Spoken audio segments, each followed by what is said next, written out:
Oh, dead cells. Be kind. It's not gonna be kind.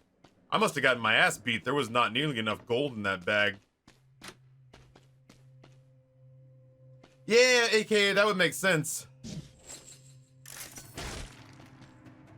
The reviews seem to be good, so there's definitely a part of me that's like,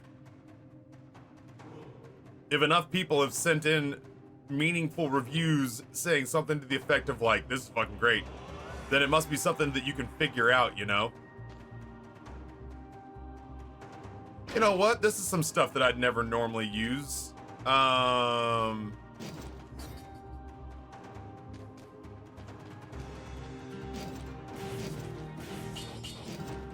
Do it like that. And if I remember correctly, I just have to use these alternating. Deals critical damage depending on the number of gun marks in the target. So just, yeah, left, right, left, right, left, right.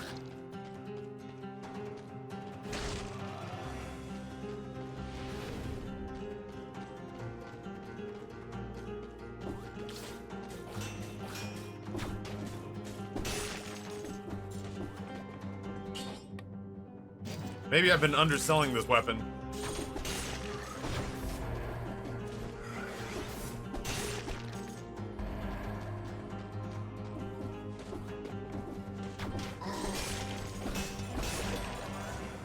Huh. Oh, I'm fucked. I'm not fucked.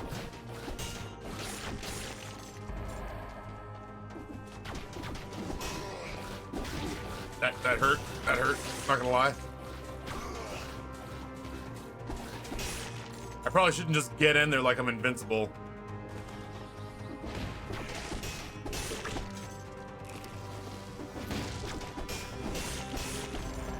If I can pin him like that, great, but otherwise, like...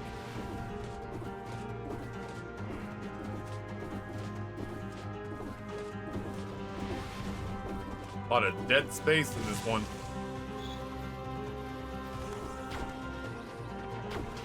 Holy shit, there's a legendary on the first floor?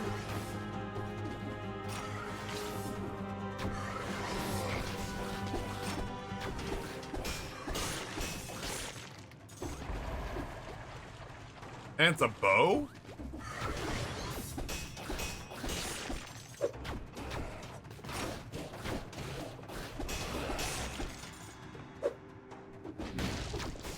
I fucked that up.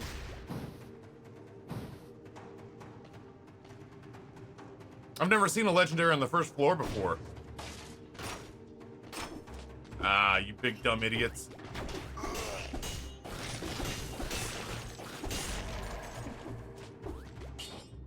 Well, I mean, you know, it was fun.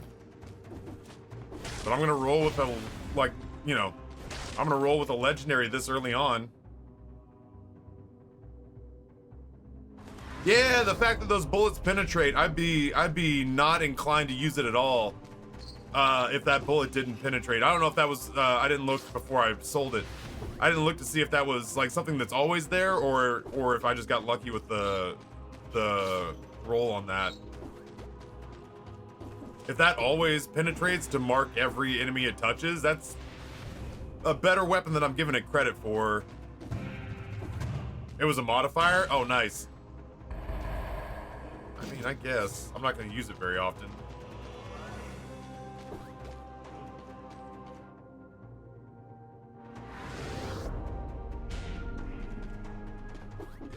I was so disappointed when I woke up this morning.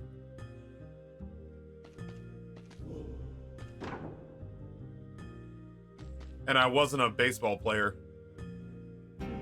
Ooh, you know what I could do? I could go green-purple build and do Porcupack. And have the ice crossbow as my main. And then have the legendary homing bow and arrow in my back. We just be a ranged monster.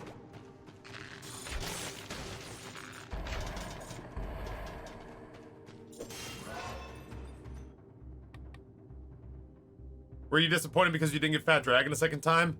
If Fat Dragon had called me and said, sir, we've decided to give you a $50 gift card, just because we think you're so fucking cool, then I think I probably could have gotten on board with having Fat Dragon a second time.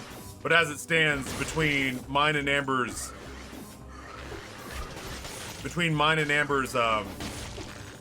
anniversary dinner,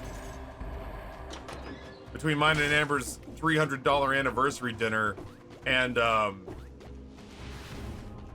dropping almost $100 at Fat Dragon. Well, it was like $70, $80. I don't know. I don't remember how much we tipped, but dropping, you know, $80 and then dropping $100 to do a food review yesterday, I suddenly got a little butt puckered about how much money I've been spending on restaurants. I was disappointed I didn't get the food again. I could eat a Fat Dragon twice a week, and I think it would be 2 or 3 months before I would get tired of it. And the company looked good. Like, I would have liked to have hung out with y'all, but yeah, I just couldn't bring myself to jump back in the pool.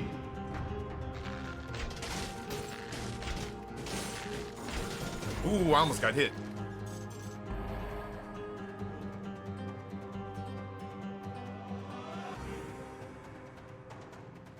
That's fair. I guilted Lucid into going back. I would have probably gone back and gotten the exact. Oh shit! I'd have gone back probably and gotten the exact same thing that Lucid got. It was. I liked what I got, but I liked what I got, but I have no idea what that dude's special properties were. I didn't have like buyer's remorse, but the minute that I got what I got, which was the seafood dish, I instantly had grass is greener, where I was looking at everybody else's plates going, that looks good, and that looks good, and that looks good, and now I'm sad. Yeah.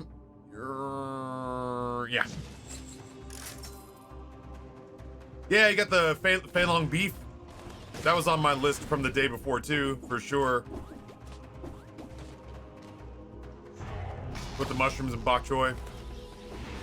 That was on my short list because I always get the num num spicy beef there, and it's very, very good.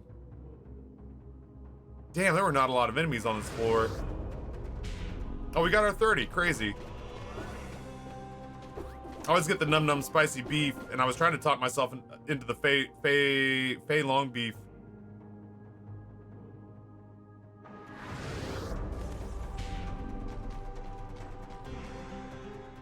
But it was too close to the num num beef. I tried to do something like wildly different. I wish they had a little better noodle selection. Their noodle selection is like what you got, which was good. It was actually like more flavorful than I thought it would be, based on how kind of monochromatic it was. So yours was like, actually became a thing that I wanted to try. I want to try someday. But I wish they had slightly better noodle dishes that weren't ramen. Like a little more variety in noodle dishes that aren't ramen. Almost all of the noodle dishes they have are ramen related. Like they didn't, if they'd had a spicy dry noodle, I'd have been all over it. That's what I was really jonesing for, was a spicy dry noodle. I like the ramen, but I didn't want shrimp as bad the next day. I ate Amber's leftovers and they were pretty good, but I had to hit them with like sriracha. I find that like their non-spicy offerings are just a little more mellow than I'm looking for. If they had some stuff that was like vibrant and rich without like being spicy or a soup. They got all the offerings that they have, in rice, I want to have in noodles. So like the barbecue pork fried rice that Lucid got, or the spicy shrimp and kimchi fried rice that Justin got. Give me that with the noodles that are in the ramen. Fuck, I'll order 2 of those. I'll order 2 entrees for every meal. I'll get 2 different noodle dishes every single time I go. Guaranteed.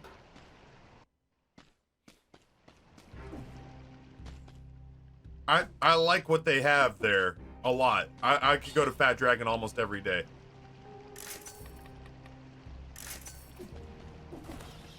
And it would be a while before I got tired of them.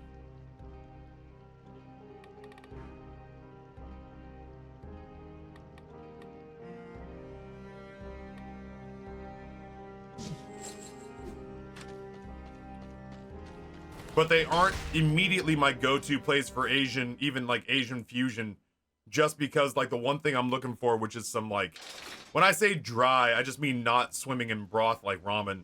They don't have a lot of options for just dry noodle dishes. It's mostly it's ramen or it's fried rice or it's their like protein and vegetables served with white rice. If they did noodles as aggressively as they did fried rice, I'd eat there. You could never talk me out of going to it.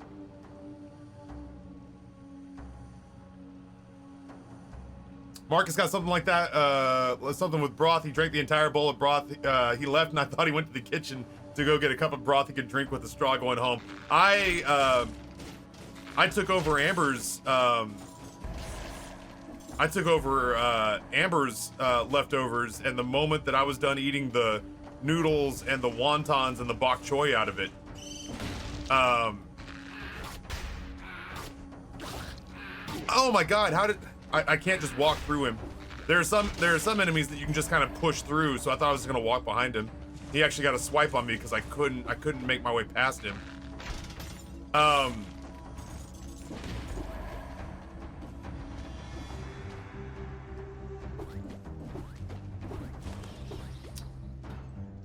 When Amber let me try her ramen, I actually didn't think it was all that flavorful when I first tried it, but I was also eating like incredibly spicy, I was eating like really spicy seafood. Like uber spiced up seafood and like pretty spicy kimchi.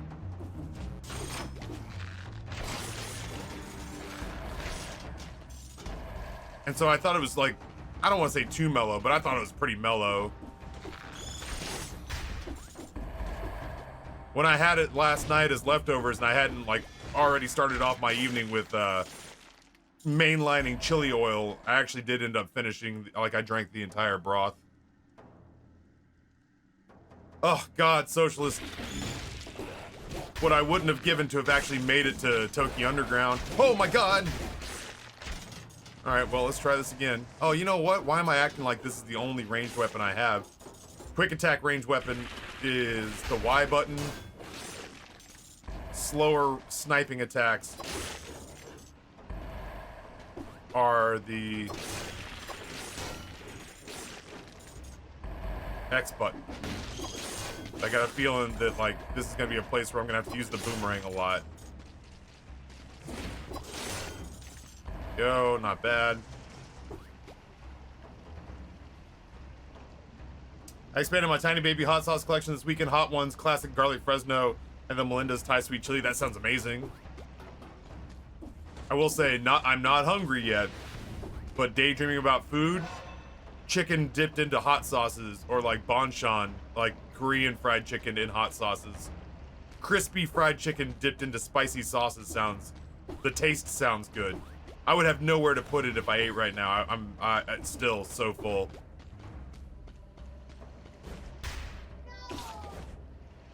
Good to note, one of our shopkeepers is a fucking liar. I'm down here now.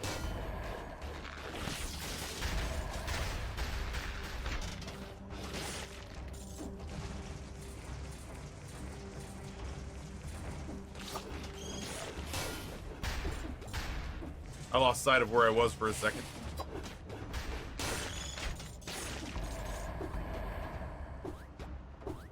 And then your palate was cleansed. Speaking of ZZQ, how was the ZZQ? Speaking of food you ate this weekend, I'm real confused. Whoops! I want him to fall. Why the fuck? Why? Why the fuck was my boomerang shooting up in the air?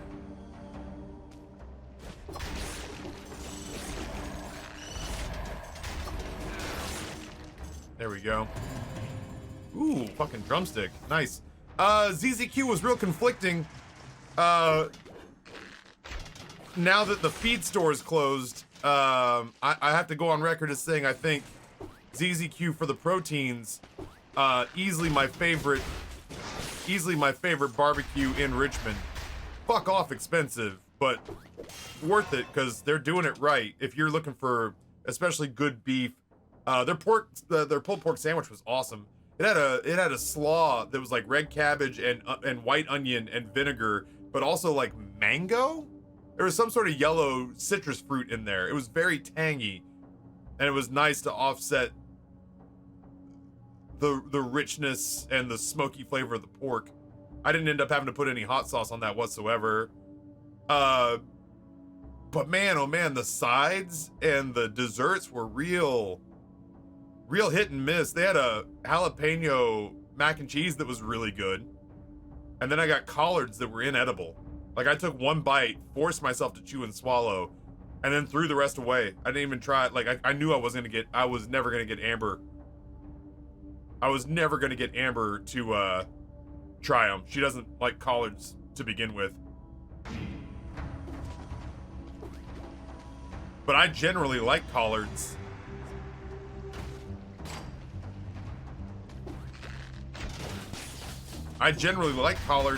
And it was, the way I described it in the video was, if you've ever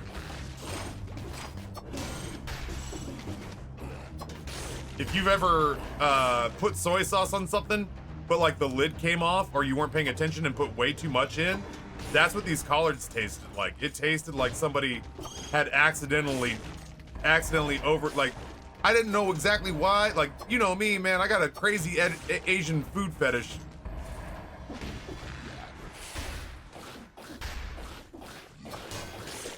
But for the life of me, I could not figure out why somebody, but like, I don't know, like if you're a person who's got like some really cool food ideas in your head, then I'm down to let you try whatever. Like that barbecue joint out in Goochland before it closed.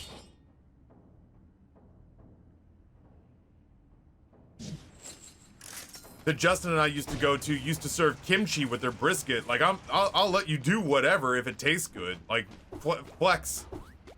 But yeah, it was genuinely unedible. And then like the banana pudding was really good, but the first bite I took of the peach cobbler tasted like the cinnamon tasted burnt, and I had like a weird savory flavor. Maybe it would, no, because I didn't use my fork on anything besides desserts.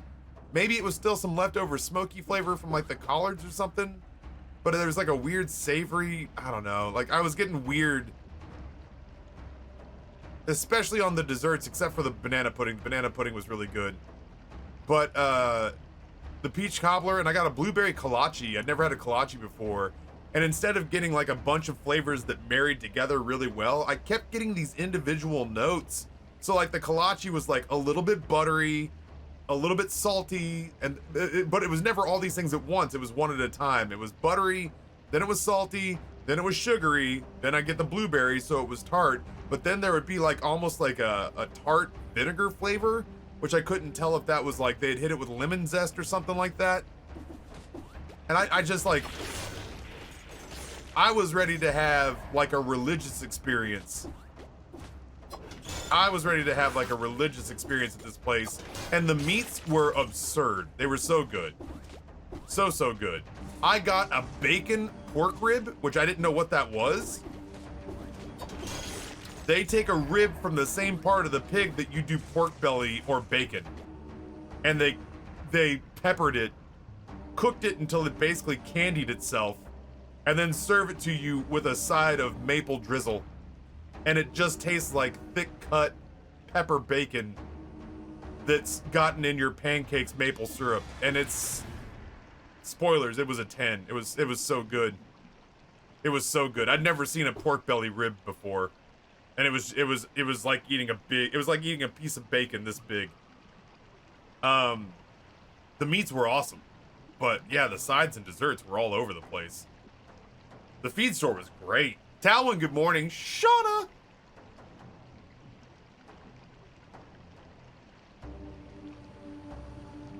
Yeah, it's the first time I'd ever had a kolache. I don't know how I managed to get out of Texas, but I don't know how I managed to get out of Texas without ever having one. But I'd never even heard of a kolache until after I got out of Texas.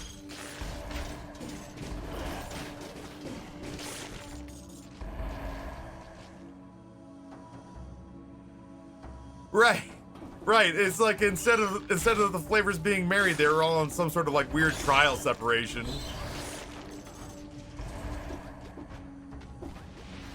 The flavors were all allowed to see other people, and it was really hard on the kids, you know, like it was brutal. Oh my god, he fucking caught up to me. How do you even, oh, it's this goddamn thing with the thing. The stupid turret hit me and it just cost me, it's like the only thing I hope never shows up. And it just cost me my, my streak.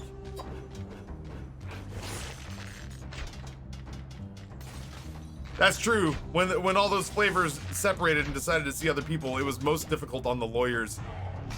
Agreed. Yeah. I wish somebody would think of the lawyers once they, like, you know, you go, like, obviously for some people divorce is absolutely the right choice, but you go and I feel like the first thing you take into account is it going to make you happier? I don't know why I did that. Now I got to go do it again. No, I don't. And then really next after that should be, what effect is this going to have on my lawyer?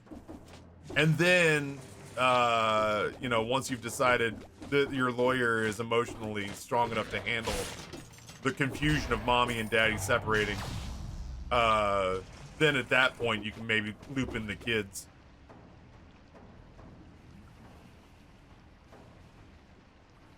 You know, it's funny, the best places to get good kolaches at Czech dessert are in Texas and Korean bakeries. Well, that's what I'm saying is, like, obviously, you know, that's an imported culinary delight.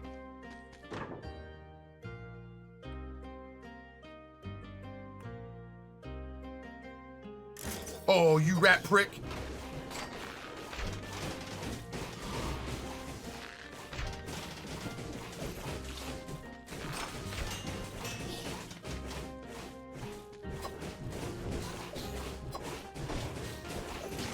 Ooh, I thought he hit me and I was gonna be so pissed. But yeah, like I've always kind of heard of kolaches as being basically as having been adopted as the one, like up there with like pecan pie, like the Texas dessert. That and peanut patties, but I don't really feel like anybody here is gonna know what a peanut patty is. And I feel like kolaches are probably better. Peanut patties are just what my broke white trash ass grew up on. Psychon, what's going on, man? Happy to have you back. I thought you were talking about kolache, a sweet nut roll, and I was like, how do you not like that? But apparently it was something else. I've got the other half of it downstairs, Frimrine. Maybe I'll have that for lunch. I'll bring it up and show it to you. It looks like a Danish butter cookie. It felt like it should be closer to a Danish. Like a lightly saltier, bready Danish. Let me see if I can. Let me see if the stock result for a kolache. Let's say blueberry kolache. Yeah, it looks right.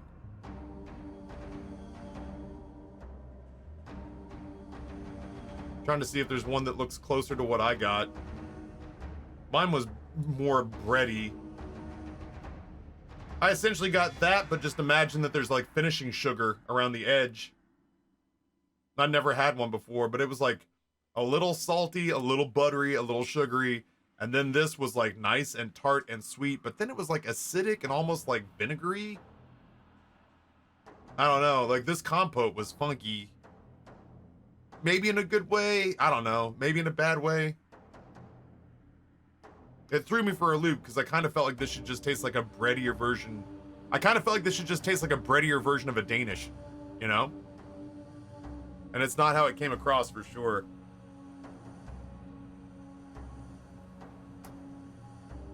Yeah, this was not a folded one. This was an open face one, Rini.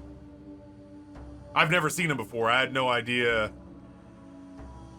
left, right, or sideways what they were supposed to look like. I'd only ever like vaguely caught them in passing.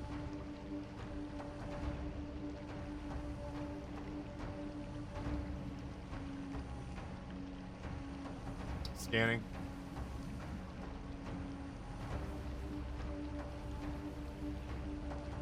OMFG, I want pecan pie bars, brownie texture, but pecan pie flavor. That sounds awesome. Psychon likes peanut patties. I feel like most people here would pass on peanut patties, but I grew up with them. Oh, cool. The folded ones look pretty. Yeah, that is not what I got.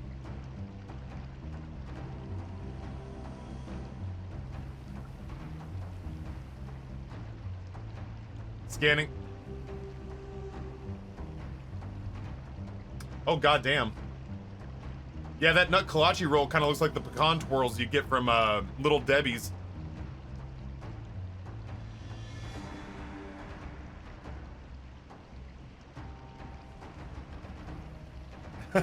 my mom, if you're watching, I love you. I'm not trying to give you a hard time. But my mom's ass would wake up some days when I was going to like high school, and like she'd be like, "All right, you need breakfast." And I'm like, "Okay." She'd bring me a cup of coffee and a plate of these, and that would be my breakfast. Would just be six. They came in trays of 6. Be 6 pecan spin wheels. And a cup of coffee with milk and sugar, and that would get me ready to face another day of sophomore year or whatever. But yeah, that's what that looks like to me, the nut kolache roll. Agio, what's going on, homie? Kiba, welcome back. Mikey Czar, nice to have you here. The ones I'm used to have more savory fillings. No, that's not just St. Louis. Other places I've seen have like sausage and pork and stuff like that, almost like you know, like Chinese buns. But I've seen both. I've seen them done on TV. I've seen them done both savory and sweet. Scanning.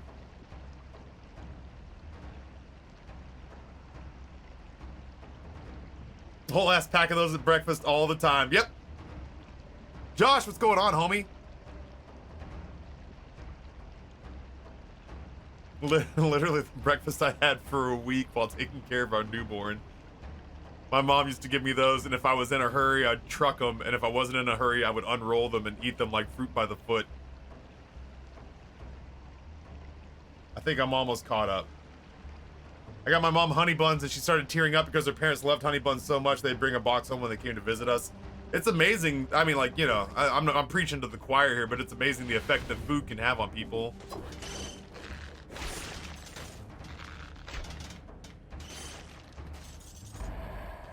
I'm trying to think if there's anything that would be that way for me, like, you know, heaven forbid, but like, if my parents were to pass and my sister brought me something, what could my sister bring me that would make me go, oh my god, I miss mom and dad so much? I guess for dad it would be overcooked steak, although he's better about it now. We learned him real good. Dad was originally an overcooked steak guy.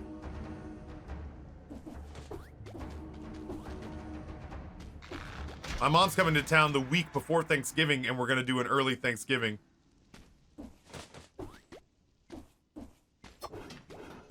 Where the fuck is this guy? He walked off.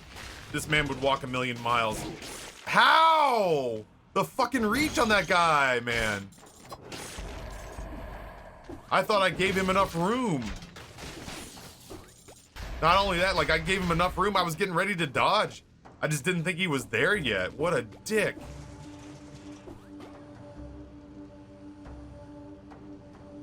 Despite the damage to the boxes, the packing style actually managed to keep the non-electronics intact with the exception of a few dishes.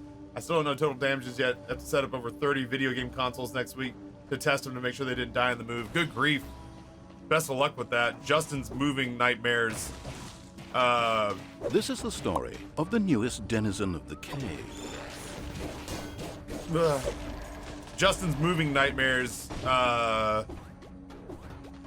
I've never had a bad experience with a moving company, but the way Justin described the shit that he went through made me feel like it would just be a matter of time, you know?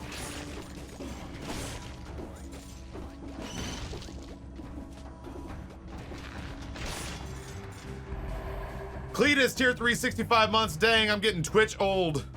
I'm getting like regular old. I just happen to be on Twitch so you all can revel. You all can take joy in watching me decompose.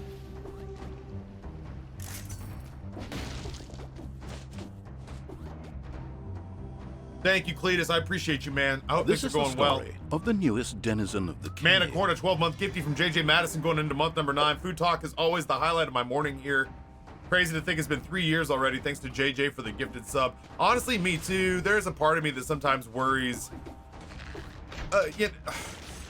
There are times that I take things for granted. Again, how? He reached me how? He swung here and I was here and he still got me. I guess I just have to accept that there's no way to get past that guy but to go through him. Or to make sure that he stays on the other fucking side of the screen from you. Anyway. There are things that I sometimes take for granted that I'm like, oh, well, I'm having a good time with this, so everyone else is having a good time. And sometimes I am proven wrong when folks go, yeah, no, you're the only one having a good time with that. Or I get like one loud person, like some viewer who doesn't pay for their own sub and is only here once a month, who basically says like, we know what chicken looks like, streamer. No, I want, there we go. But yeah, it's nice to hear that other people groove with the food talks, because I too groove with the food talks and would be low-key crestfallen if people told me that they wanted me to cut it out.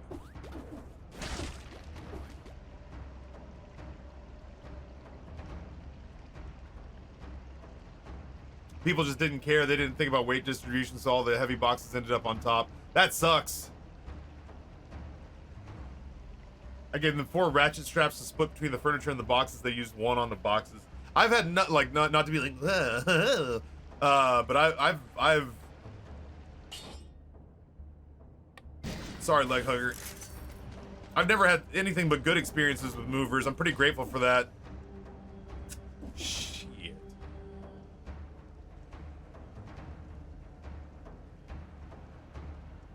That sucks, dude.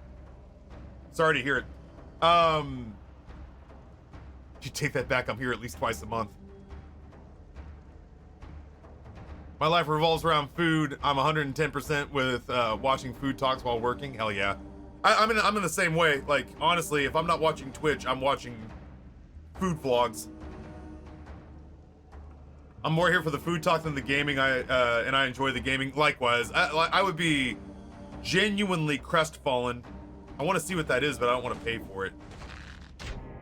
I have outraged the gods. I didn't want to get rid of Leg Hugger. I just wanted a better version of him. All right, well, let's not get hit. You know, like I'm so good at doing. I was like, dude, I swear to God, if a whole bunch of weird shit comes out of there, I'm going to be so upset.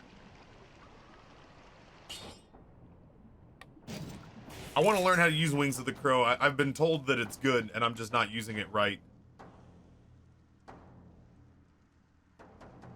Tarot Shart, what's going on? Lol, that impression. That impression is spot on. Thank you very much. I was gonna say, how do I hit it?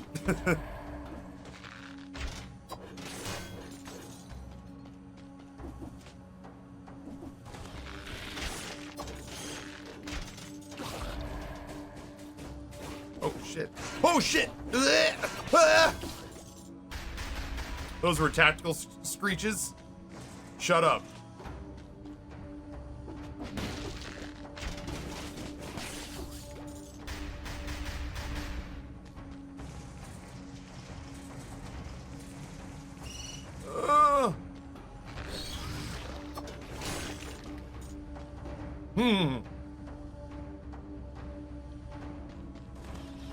Sounds good, Clayco. I've been utilizing the fact that trips to the gym allow me to eat more food as an excuse in my head to be like, hey, listen, I know you're not vibing.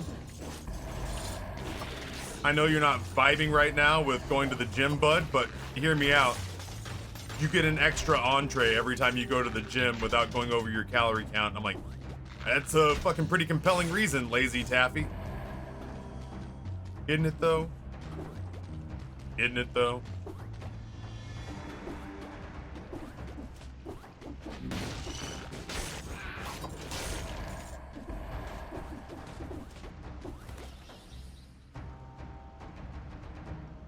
Yeah, those overhead winged bat monsters have an egregiously wonky hitbox. Getting food, a burrito from the place next door when I leave. I gotta say, of all the foods that I'm usually down with, I'm not vibing on burritos today.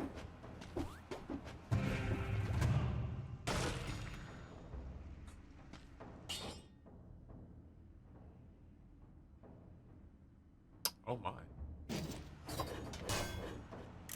I could maybe bring myself to, I mean, yeah, this is not me shopping for lunch. I'm just saying in the hypothetical in my mind's eye. I don't know that I could get talked into. I could get talked into a small burrito. I like burritos that are like the size of like Taco Bell burritos. Maybe not the flavor, but like this. I like, you know. I don't know if it was Chipotle and Qdoba who popularized this trend of burritos the size of fucking footballs. But I'm a fan of, like, I want to get a small burrito, and then maybe like a taco or an enchilada or a tamale or something to go with it. But it's been very rare that I've had a burrito that's this big, that has that much variety of flavor in it, that I'm not sad halfway through that I have to eat a football-sized burrito.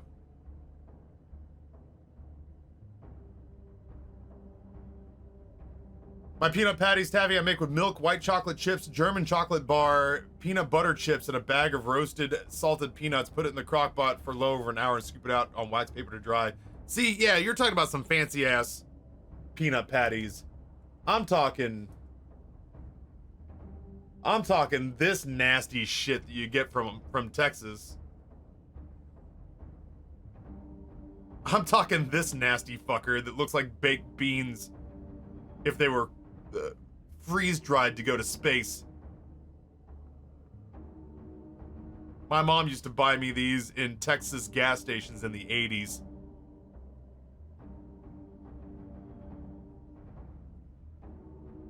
It's essentially just peanuts suspended in hardened corn syrup.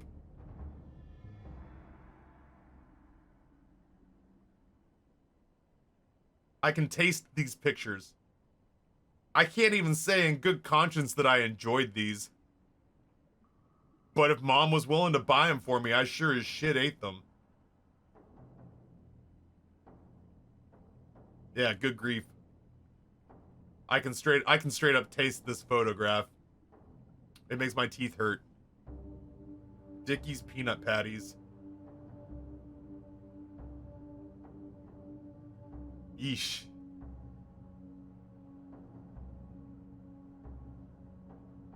I've lived in Texas all my life. I've never seen those.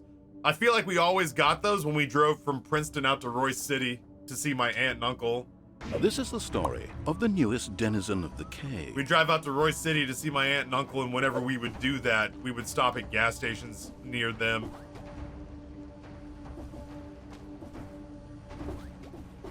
This is the story of the newest denizen of the cave. Listen to all those beautiful, beautiful subs rolling in. Mellow Muffin on a 6-month gifty from Glitch going into month number 2. And Propagun with a Prime Gaming sub for 18 months. Propagun, thank you so much. Appreciate that a ton. Oh shit. I can't fucking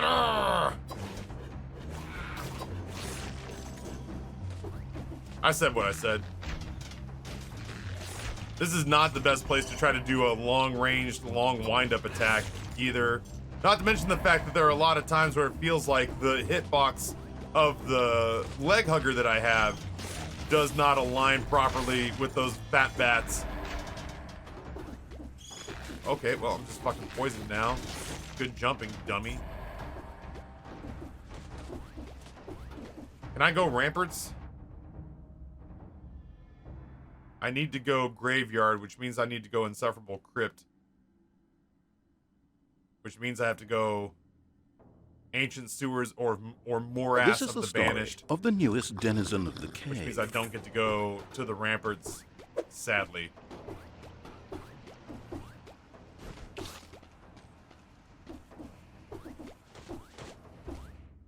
Tribal with a Prime sub, month number 2. Tribal, thank you so much. I appreciate the financial support. Every little bit helps these days. This is what I make. Yeah, I can picture what you're making. I'd be shocked if it didn't line up with what's in my head. Yeah, see, you're talking about a goddamn confection. You're talking about like fancy turtles, basically. Yeah. No, Dad, no. The moment you started describing what you were talking about, I was like, absolutely not. Absolutely not. No. I'm talking about like some MRE, the GIs brought this back from the war type shit. Not this. This looks delightful. Whatever you're making looks like an actual treat. My shit, I'm talking about like space food. Like astronauts are like, you know what? I could miss some calories. It's okay. I'll just do less exercise. So like the peanut frisbee things are initially you go to bite into them and you're like, I'm gonna crack a tooth. But then as soon as you get a canine dug in and break the surface, it actually becomes very granular underneath. It becomes gritty and breaks pretty. It's not, when I say brittle, I don't mean like peanut brittle. Hello?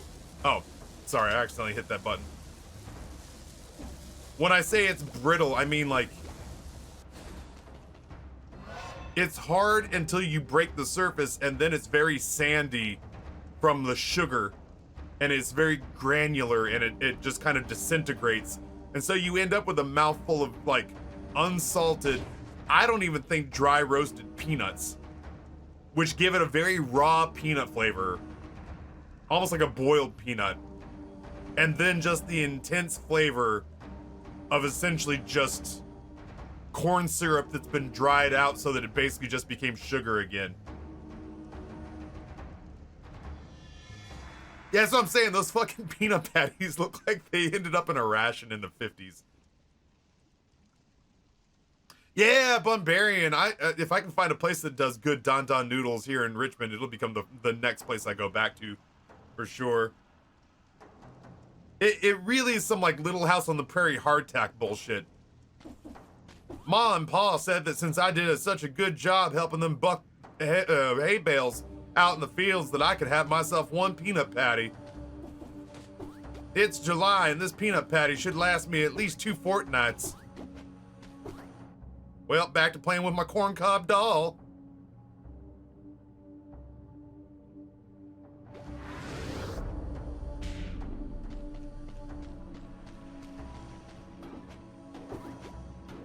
This is the story of the newest denizen of the cave. Cyberkai, good morning. Why did I see your name? Oh, right. I saw, never mind. I mean, it's not like, oh yeah, this is my internal hit squad. But like, I saw your name because I was fucking around on Throne. Is Corrupted Prison the way I want to go? Where the fuck is Corrupted Prison? Oh god, it's like backwards? I guess. This is the story of the newest denizen of the cave. I was fucking around with my Throne to put the pumpkin on there and I saw the $350 uni table, which has the description of, this is too expensive, do not buy it for me. Cyberkai said to throw it on Throne. Lyra Farin, tier 1, 2 months. What did the artist draw before he went to bed? The curtains. I can appreciate it. Sensible Chuckle Weekly ranked at number 3 on their weekly jokes.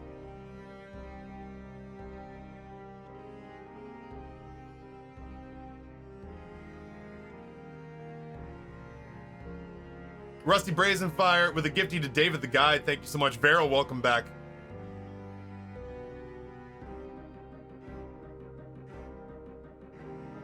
Yeah, I'm gonna have to give Peter Chang's another chance. I've had a real mixed bag at Peter Chang's.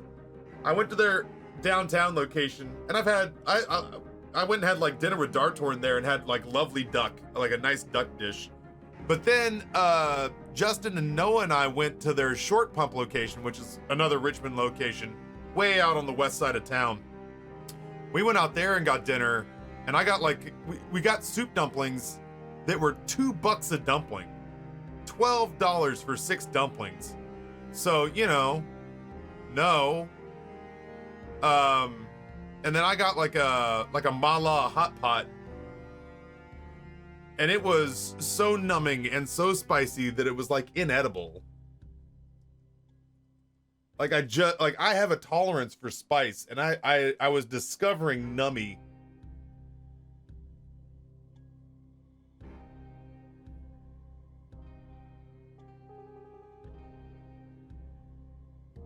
I'm trying to remember what I had.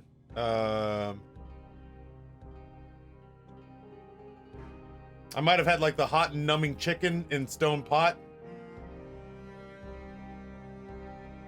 But it was so numbing and so spicy that I genuinely could not eat it. Like, it physically hurt me to eat.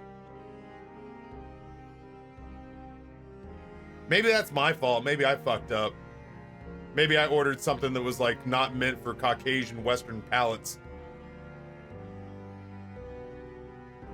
Lucid said that he wasn't impressed the first time he went there, but then he's gone back a couple of times since and has kind of revised his feelings on it, and said that it's earning its way back in his esteem.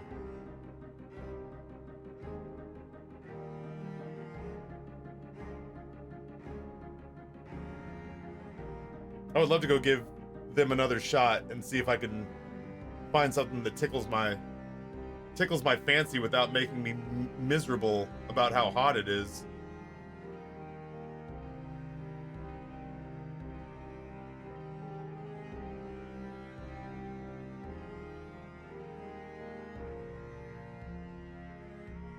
Yeah, they got Don Don Noodle as an appetizer. Fucking, their soup buns have gone up. 6 soup dumplings for $13, dude. That's more than $2 per dumpling.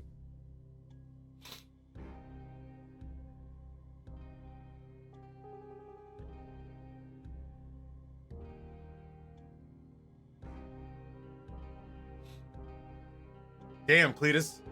This looks good as fuck. Oh, I'm a sucker for steak dipped in sauce.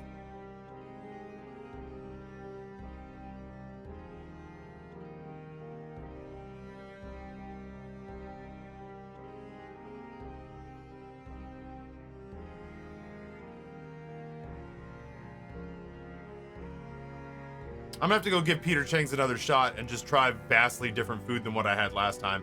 I had like the mapo tofu last time, and I had a hot pot. And the mapo tofu was good. The hot pot was so numbing and hot that it hurt me to eat it. Like, it hurt me to eat it. And not in a good way. And the soup dumplings, yeah, at $12 a year ago, felt like they were too much. Those, they're not XJC anymore. They're... What's that company called? Mila. They've rebranded Mila. But their frozen dumplings are made by hand in Seattle and are mailed out, and they're, you know, minus shipping, $1 per dumpling. And they're, I don't want to say they're as good as any soup dumplings I've had, but they're some of the best frozen dumplings I've ever had. They were certainly comparable to the $2+ Peter Chang soup dumplings for sure. It would be different if he was rocking soup dumplings that were as good or better than like Din Tai Fung or something like that. Then maybe I could see it, but they didn't taste any different than the frozen ones I have in my shed.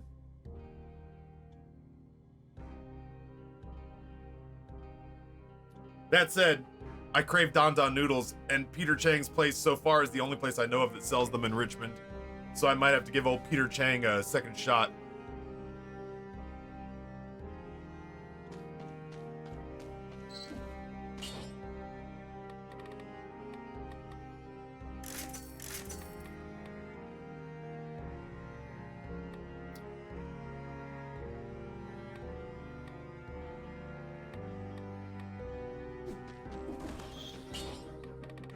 We're gonna do a little mix and match here.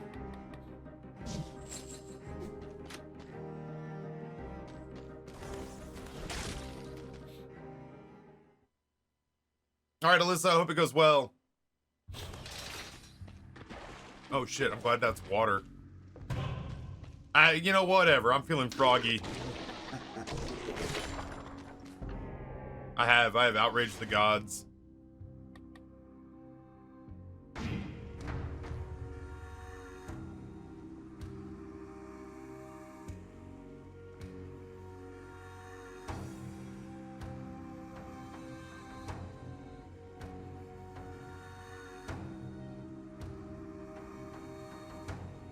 Ooh, I'm kind of thinking about this.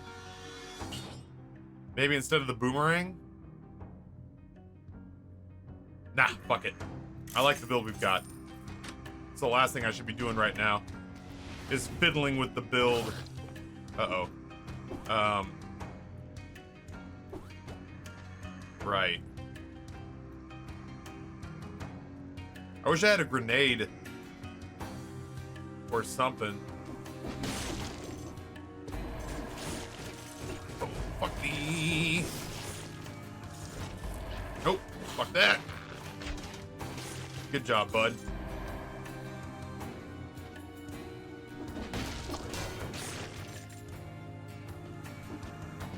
With you in a second, chat.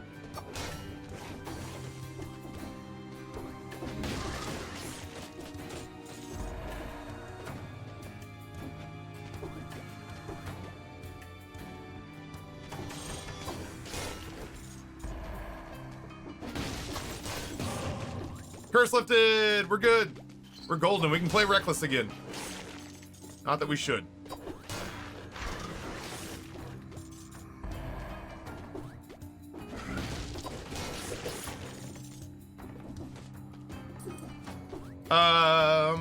Serene, welcome back.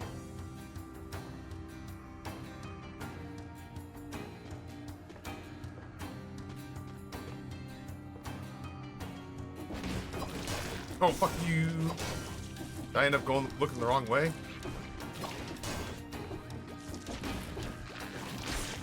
At least he's slow. I can kind of put the moves on him.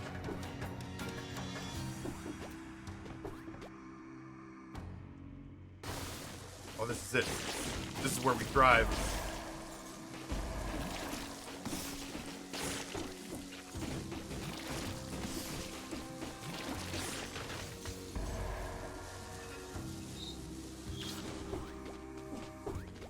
Found a use.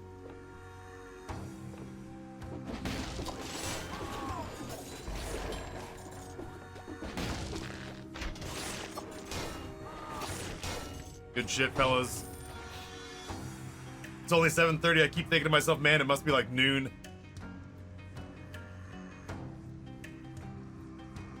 Just got this in my work inbox from a user. Can I have money to spend? Just people are peopling hard lately.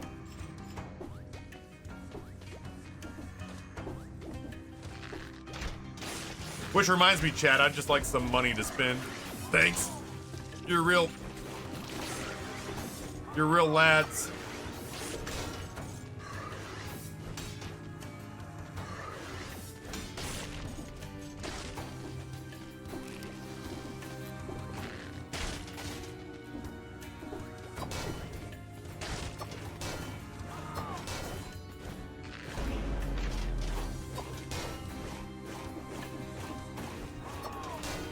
The fuck? Oh, you gotta be shitting me. This fucking elite is being safeguarded by this guy. Nice.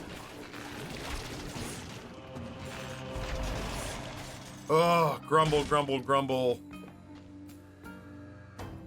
Why wouldn't he?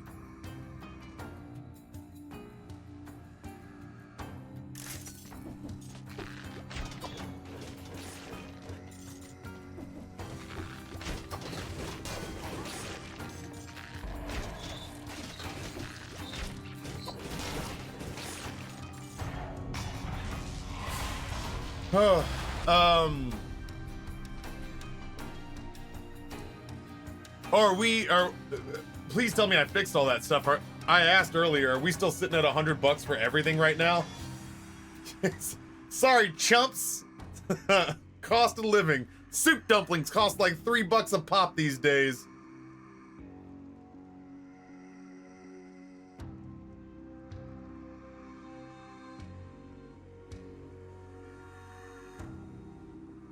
Oh shit, it's still on that from I said earlier, I was like, I think we fixed everything from Persona, but I guess I didn't. Big dumb Ryan.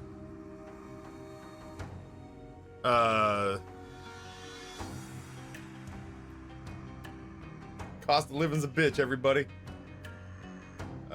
This is tipping settings. We have to safeguard ourselves during Persona from spoilers. So we make it very expensive to spoil that game. That should be fixed. Sorry about that. I thought I did that before we started. If you want to give me money, you better crack the old savings account. Hey, speaking of consolidating those 401ks, now might be a good time. I got your minor league Monday right here. All right, that should all be fixed. In case anybody is feeling froggy. I want to go ahead and open up the retirement stuff so I can see. Look at you, Stan. Hey, Socialist Flaunting your Audiophile, thank you for disposable the income fiver. with that donation to Taffy. Rosebud is the name of the sled. Didn't, I don't know how many of you saw the, biopic for Citizen Kane that HBO did way back in the day, where Lev Schreiber played Orson Welles and James Cromwell played William Randolph Hearst. They insinuated that Rosebud was Hearst's nickname for Melanie Griffith's live-in lover's vajazzle.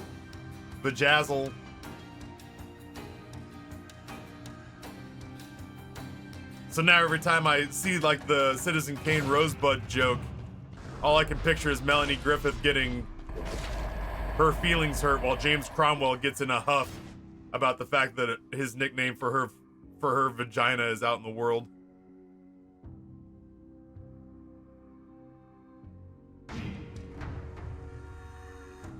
Thank you, Socialist Audiophile, for the fiver. All right, so that's get retirement open. See how things are going there. Look at that, chat. We're up $330.01 since May. Good for us. Basically retired.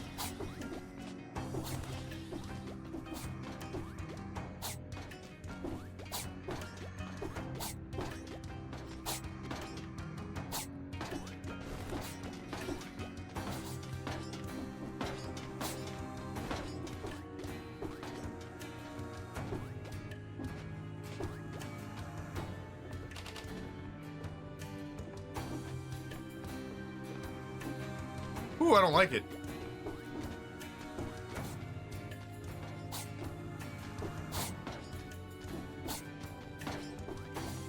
Boy, it just keeps going, doesn't it?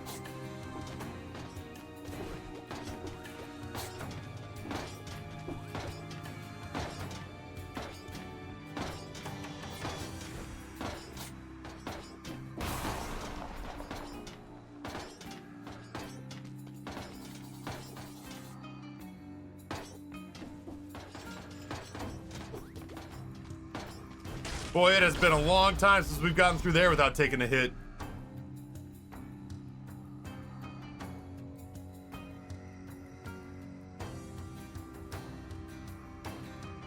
No, what's an eat this list? No, Lisa, she's not home yet.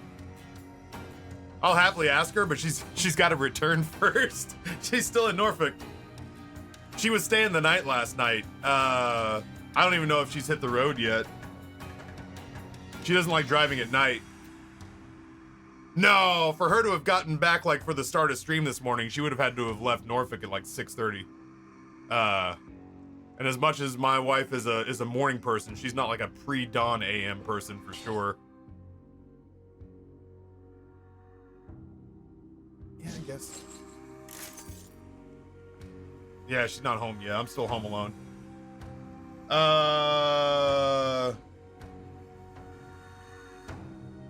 Oh yeah, I don't know if we've ever put in a command for the food Bible.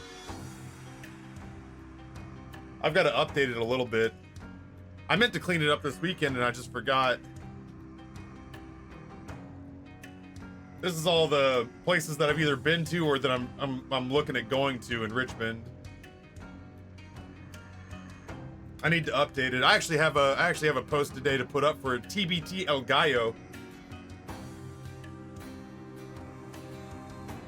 All right, so let's see. What do I got today? I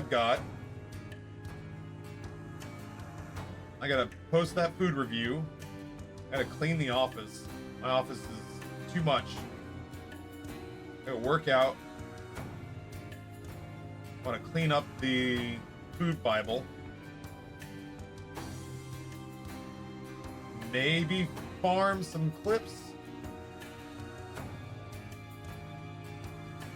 I feel like there's more that I need to do, but I'll be damned if I know what it is off the top of my head. Let Amber know that I've highlighted her last couple of streams because I'm an editor there and I actually thought about it for once. She went live twice in one day the other day. It was crazy.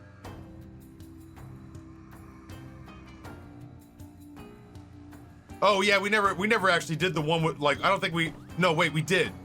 Rini pulled together something that was like a communal dump questionnaire.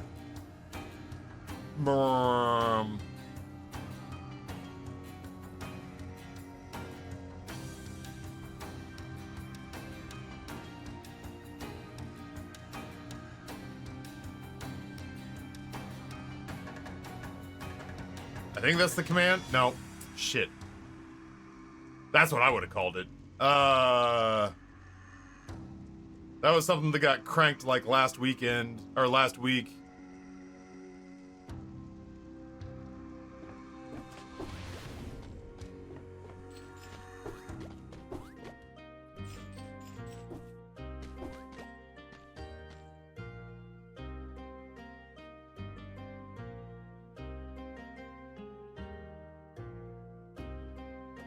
Oh, there we go. Yeah.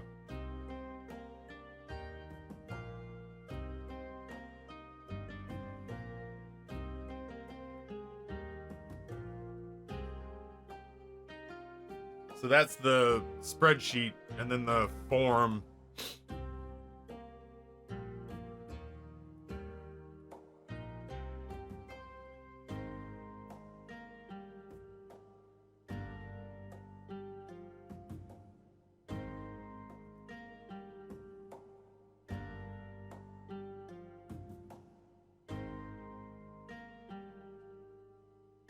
Oh, and the food Bible can get moved over there. Neat. Yeah, I might fuck around with this later today. I should have left those tabs open.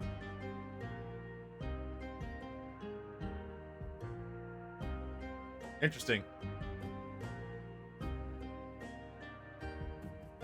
Okay. Any hoozle.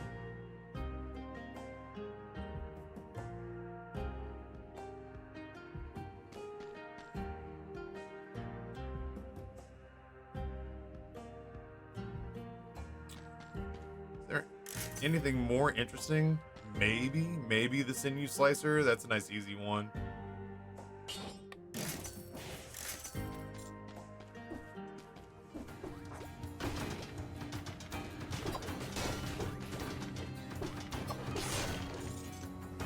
We have to work our way around and get rid of this stupid.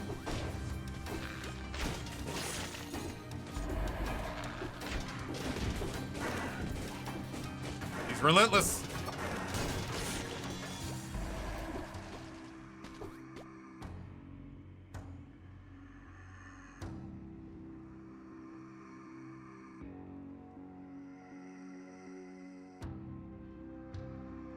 Oh shit.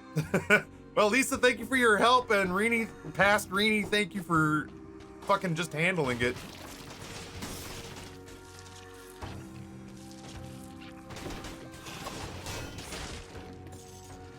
Yo, Firefly, how the hell are you?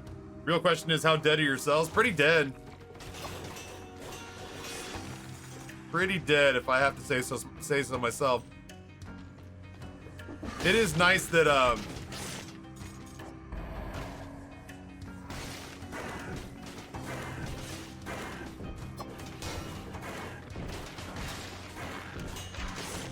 it is pretty nice that the bleed effect on the sinew slicer synergizes with the leg hugger. Oh shit.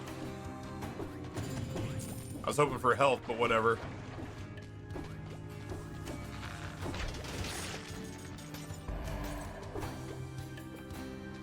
It's an intimidating little area. Not bad.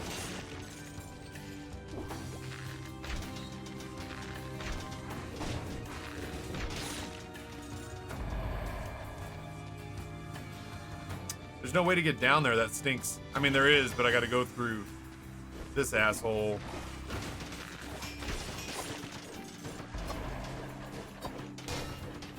There we go. Yo, Seth, what's going on, homeboy? Happy to see you here. Short week. Oh, nice. There's a part of me that's like, oh, I'd love to do a short week, but doing a short week for me just means being sad about lost revenue. There's no such thing as relaxing and enjoying time off. Not for the lowly streamer.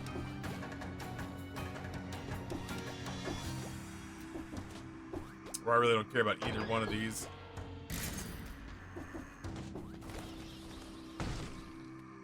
Yeah, short weeks when you're self-employed mean short paychecks. I can't go to the ramparts. Stop asking me. Ancient sewers. I was like, am I hungry? But it turns out this is what thirst feels like.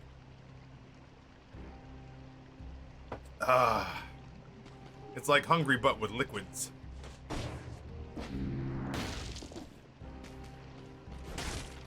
I have no blueprints.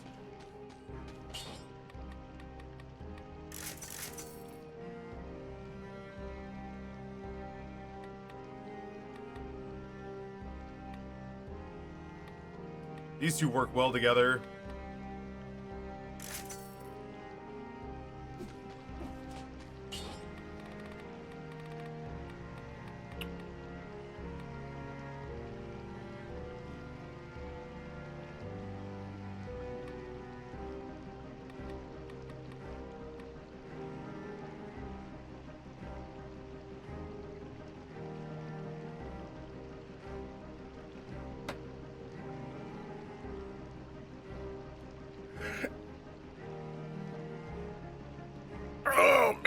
Stretch. Oh shit.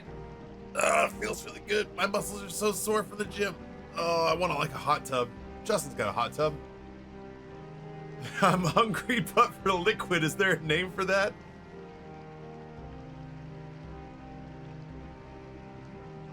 Just remember, Taffy, it's better than a real job. It's not a real job. I'm gonna say it's not a real job. The old tongue-in-cheek.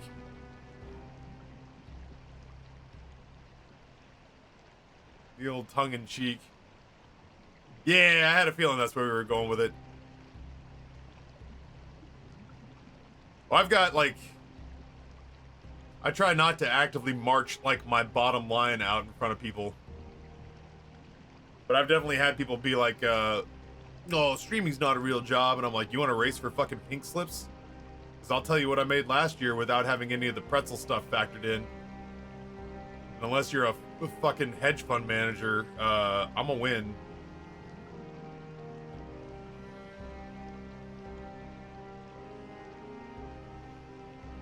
Taffy, I got those Quest chips in. I like them more than Doritos, especially since they're individually packaged, so I don't demolish a whole bag in a few days. I do need to go through... That reminds me, Cyberkai, I do need to go through and check the expiration dates. Like, I know I got a couple of old Quest bars that I think have expired that I probably shouldn't bother with at this point. If you ever want to see a stream of consciousness, let me present. It's the only way I know how to get through this. If I actually stopped and like formulated every thought I was having every single stream, I would short circuit.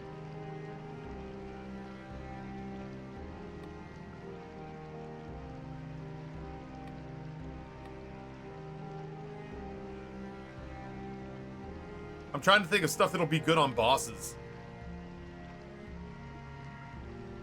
A lot of my ranged attacks feel very close range as much as I want them to be farther away.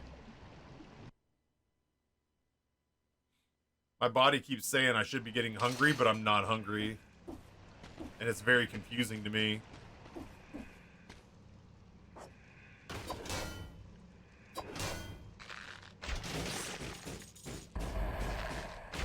Yes, be on fire, dummy.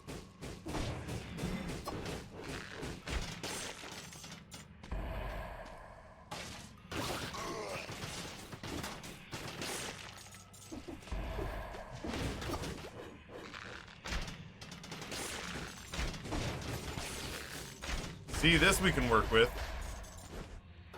Fighting against enemies that can't reach us. That's doable. This is how we're gonna deal with that. This is how we're gonna deal with that asshole mushroom down there too. This is nice. I like that.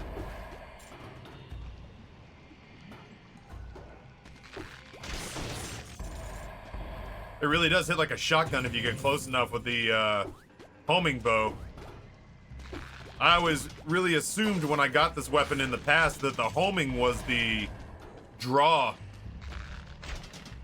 of this weapon.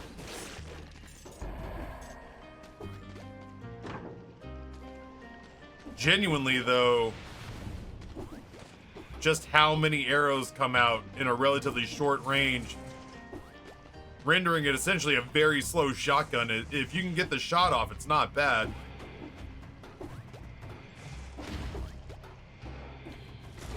Oh, fuck you, bud.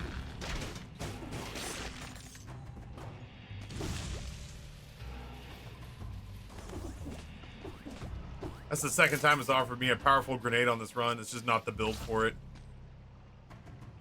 I haven't had taffine in a minute. You'll be shocked to hear that I have quite a bit of taffine, but it's been a little out of sight, out of mind. And honestly, a lot of times, Amber is the one. Oh my God, I didn't see the eggs. Oh, grumble, grumble, grumble. Amber's usually the one pulling together coffee, so sometimes I don't even know what she's made.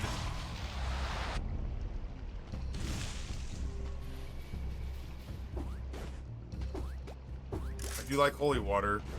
Damn, I can't believe I let that one explosive hit me. That stinks.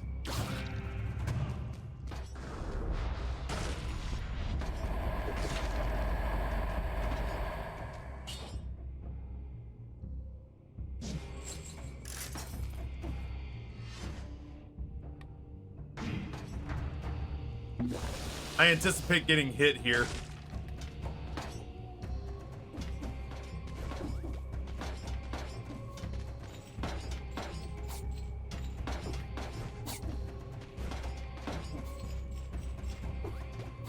In anticipation of getting hit here, I will respect the game and put some health on me. I fucked that up. I can't get out of this. That fucking meat blender, man. How in the actual ass tits am I supposed to get across that? I guess instead of running sideways, like once you commit to it, you quite literally just lock yourself into jumping in place. Good grief. I would hardly say that was worth it, but oh well. I keep telling myself, sort of like, I'll get better at those if I just force myself. If I force myself to keep doing those, I have to get better at them. Can you roll traps? Maybe. Maybe that's not something I've tried that I should. Oh, Billy, nope. I should have just kept going straight at him. I underestimate how long that thing is. How long the reach of those spikes are. Oh, stink.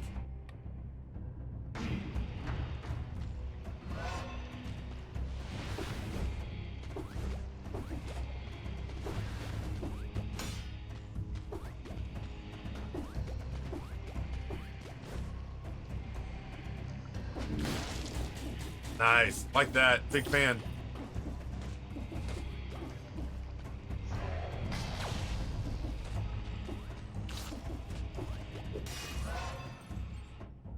I'm gonna do one This brutality is the just story because of the newest denizen. it's gonna refill my health a little bit. Yo, Spitfire, thank you for the 29 months. Genuinely and greatly appreciated.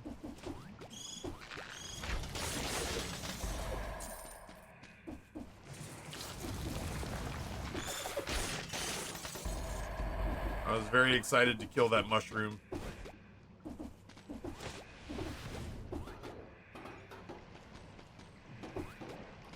Ah, shit.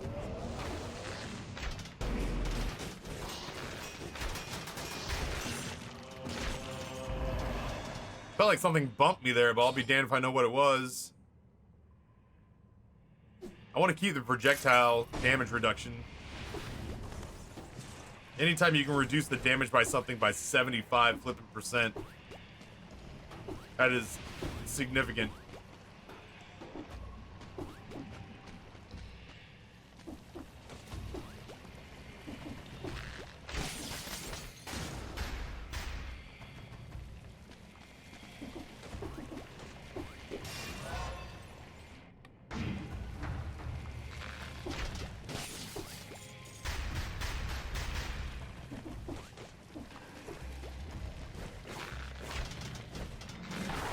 Come and get me trimmers.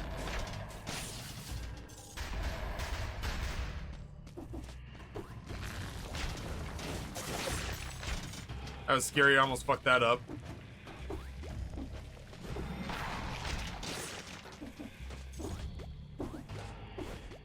I think we end up having to fight conjunctivitis out of all of this. Again, I'm just going to add that on there for the health.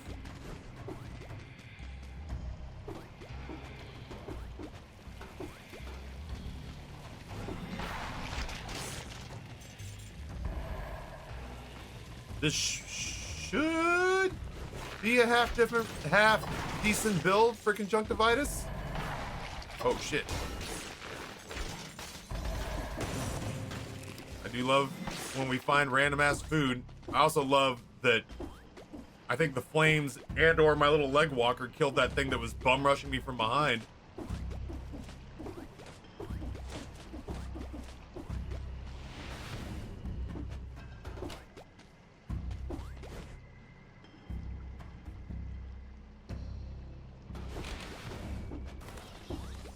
Slowing way down.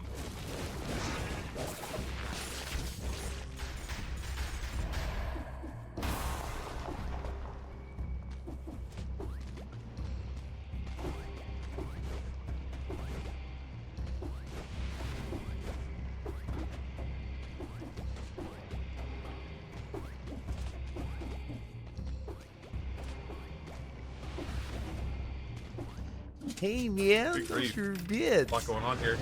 Noah drops 100 bits and says random ass food grows Taffy unless it's smoked pork butt. Then we're making carnitas. Oh boy. I had to read that out loud. Noah, what's going on, dude? When do you leave again? I thought you were like, you know, not that I'm like urging you out. Thursday? I was gonna say, I was actually surprised that you were able to make it to dinner with us at Fat Dragon. I thought you were supposed to be gone by the weekend. Thursday, back Sunday, gotcha. Well, hey, that one thing, if we can get that locked in before you go, that'd be great. Old Papa Taffy needs to suckle at the teat of capitalism wherever he can.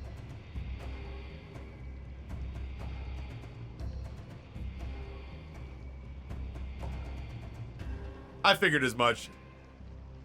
70 bucks for 5 pounds. Another, not cheap for coffee, but I think you can do worse with some of the fancy coffee places. Gotcha. Talk about, I'm gonna guess we're talking about Madrina's.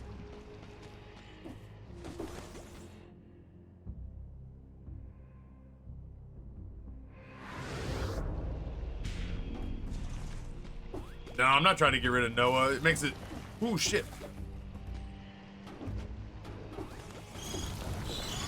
Ah, I fucking...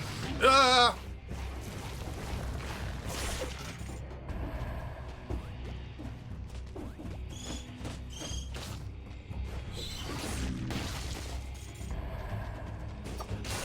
Sorry.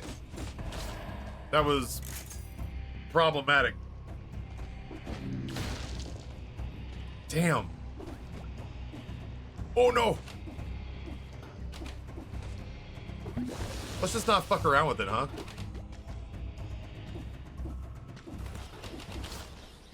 Yeah, it breaks my heart to use a charge there, but dying would break my heart more.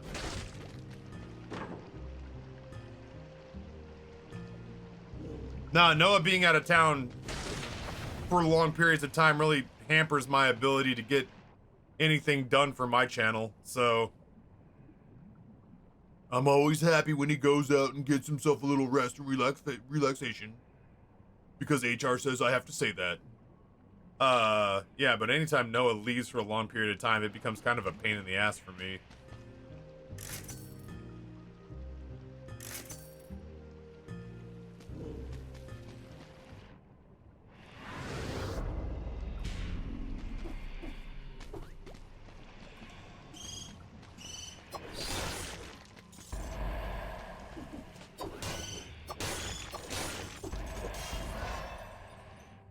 What exactly is the emphasis of Gen Con? I am not familiar with it.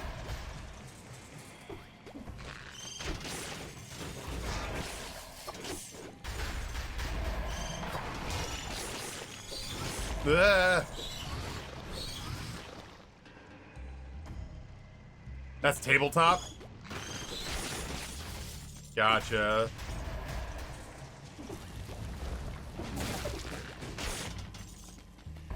I've reached a point where, for better or worse, I am just bum rushing these fucking mushrooms, man. There have been occasions where that has definitely not worked to my advantage, but I shall humor them no longer.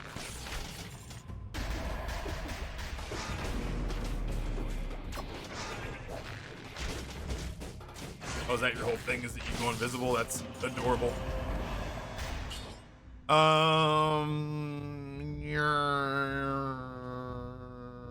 Sure.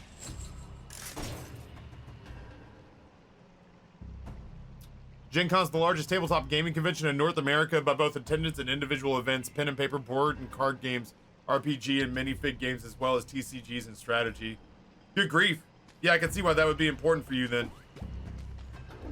A lot of money in them tabletop.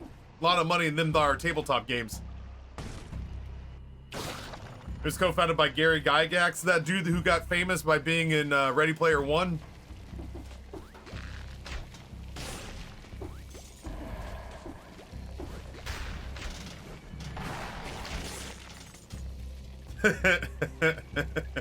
That's the one, right?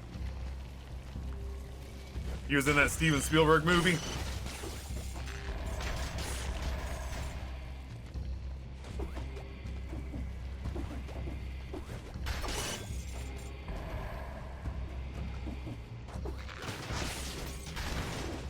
One second.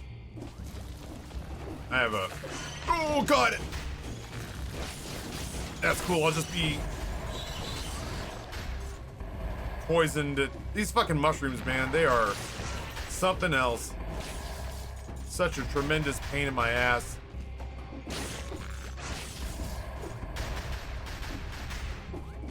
Ugh, I was on a 30 streak too.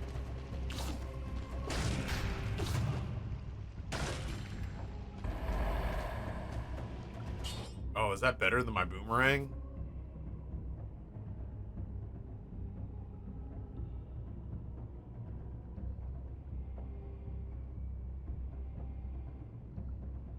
It might be. I'm gonna give it a shot.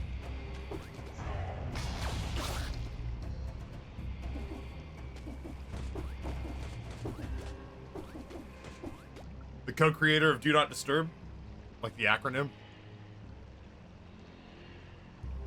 I just want to see how many people I can piss off.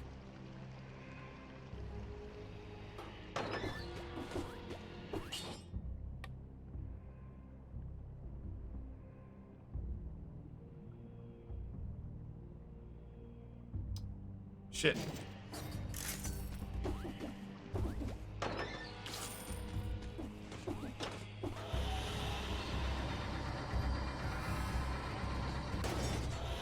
there a hidden thing down here? Nah, I just thought I saw one.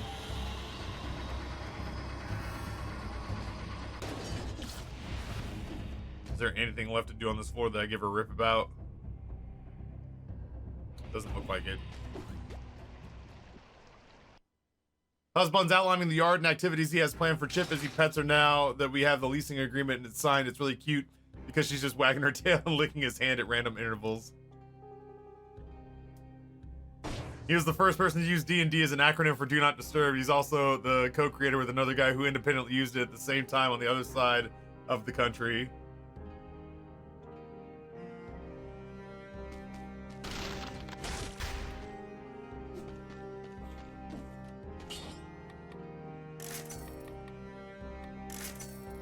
Any modifiers I want to re-roll?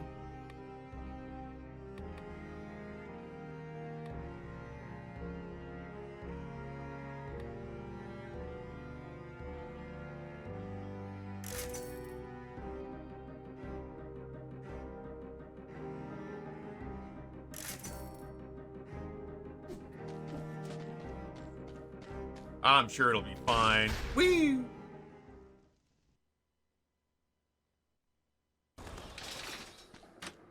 Bring it on, gingivitis.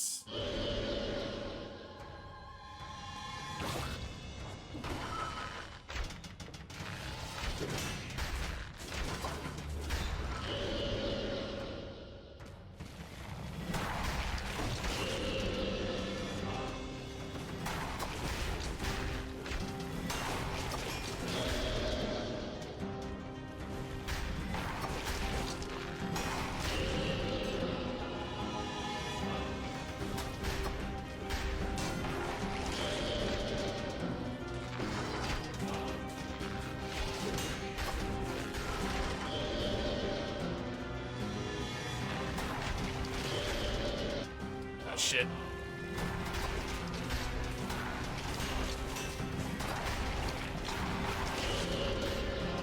Waiting a second. Oh god, I finally fucked up. Damn, I was doing really well too.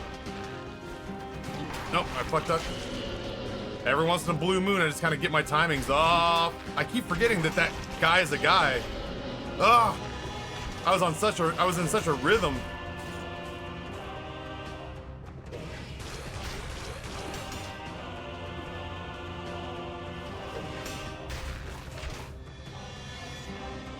I had such a good rhythm going, and then I just chonked it on the last little bit there.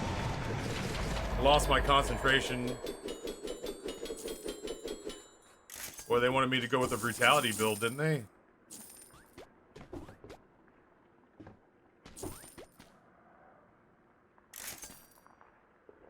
Wrenching whip, isn't that the thing that extracts blueprints? Alright, we can't do Slumbering Sanctuary.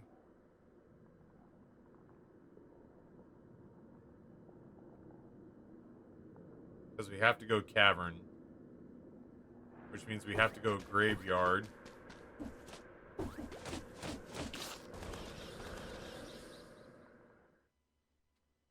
My body's telling me that it's time to eat, but my stomach says it's not time to eat. Recommend a YouTube video where a dude cooks a supermarket curry in a volcano. It just came out.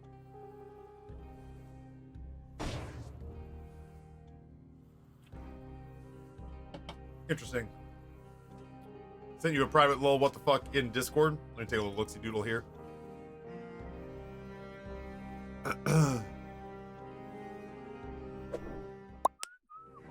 Pogman, good morning. No, it's good. It's not bad. That's not bad.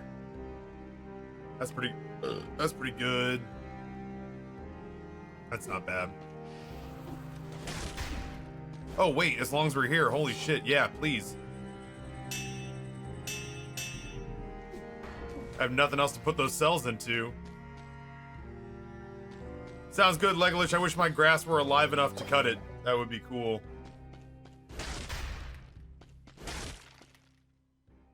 Carl's not my deaf-ass responsibility.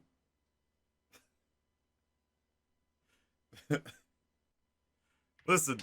It's a damn fine dog to spend some time with. But I'm not his fucking pet godfather.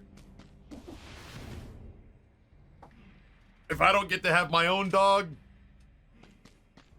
I'm not inheriting the responsibilities of other dog owners. That's like being in when I was in college, I had this girl that I had a huge crush on named Sarah. And Sarah was dating a member of the Boise State football team. And Sarah would use me as a surrogate boyfriend for when he was out of town playing in the CFL. So she'd have me drive her to like parties. And she'd have me like take her to the mall. And she'd have me get threatened by a guy who would go on to win a fucking Super Bowl with the Packers. Because he was like, hey, listen, if we find out that you're fucking around with Tim's girlfriend, we're gonna bend you in half until you snap. And I was just like, hey, man, do you think you could get me Aaron Rodgers' fucking autograph in a decade?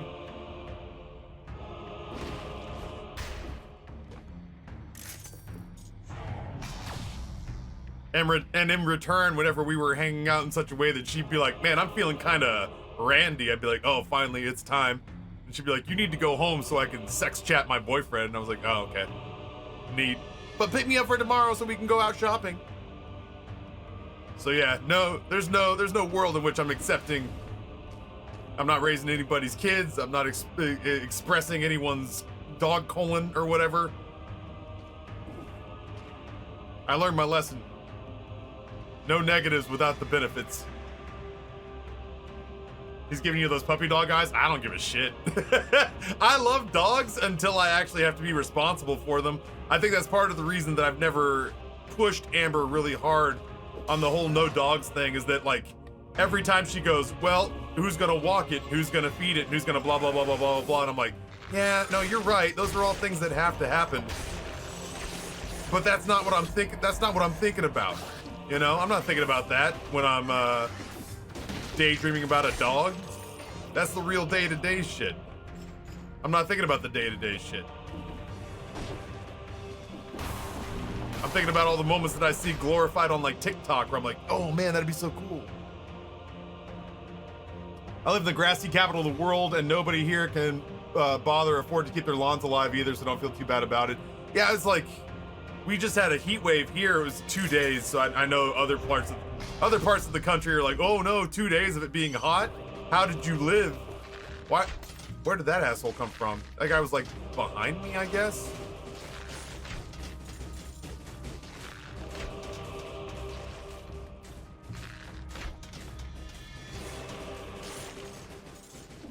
But the news literally said like, this is the hottest it'll be in Richmond in 4 years.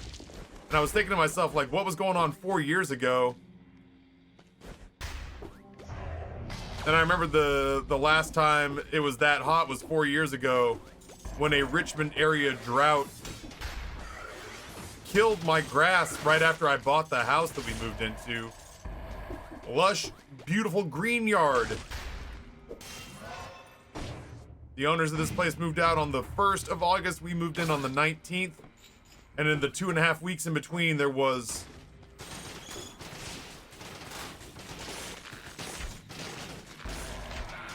Oh my god, what hit me? It must be one of those little birds, or one of those little thingy dings. That sucks.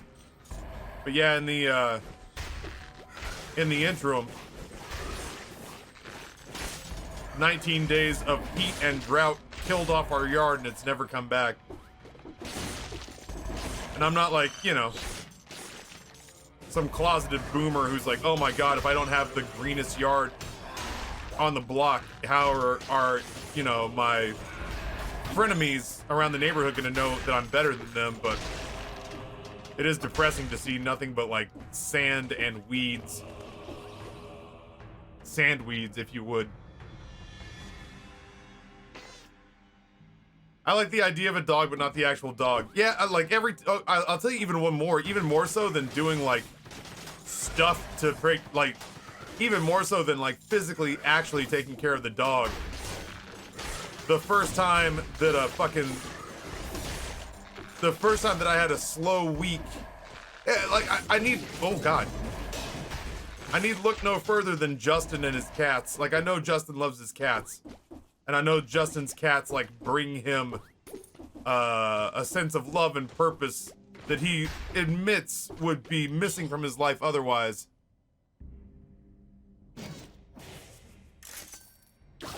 But when he says things like, hey everybody, it's been kind of a slow month on Twitch for me, and also my cat had to have like open heart surgery and a fucking bionic limb installed or whatever. Now if everybody could just pitch in, I need only about $37,000 to keep my beloved alive. I'm like, oh, you know what? I probably don't need a dog.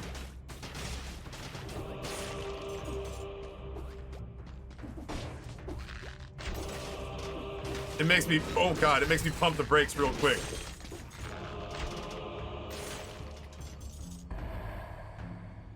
Bumbarian comes in. I hit this at the top of the stream, but it's a good time to remind folks. Bree is going into surgery for her brain tumor today. Her and Brian could use help. Throne has baby formula for Leo and gift cards, so Brian doesn't have to figure out making dinner while also working full time and taking care of her and Leo.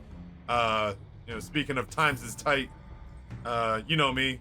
If you want to take from my coffers, if you're thinking about giving money here, and instead you might consider giving it to Bree, I'm overwhelmingly okay with that.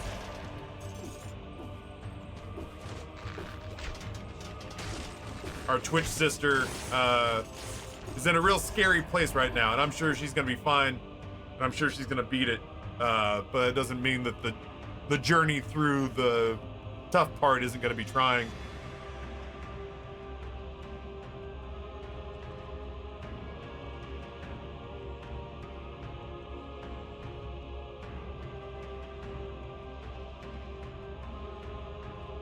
Oh, gross. Yeah, no, Evie, you can keep all of that. Kids are far more expensive. That's exactly. I've already got 2 of those. I've already picked up 2 luxury items. So the last thing I need to do is add a dog. Realistically.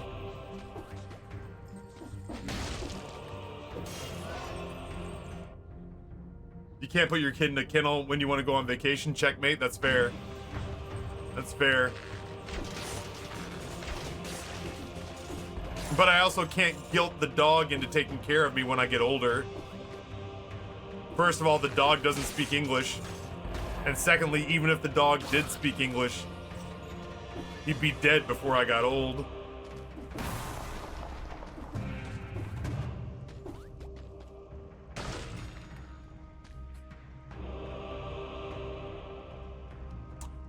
I don't have melee attacks going on right now.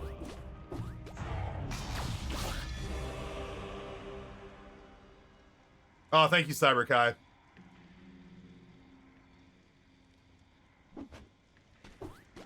I have been living vicariously through a whole bunch of dog TikToks, though, recently. That's the part that Mr. Clean's talking about is the part that I've been siphoning off of, like, dog TikTok videos. It's had to be enough for me.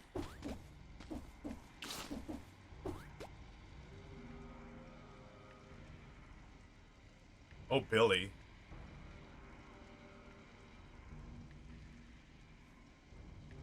Is that better than the boomerang?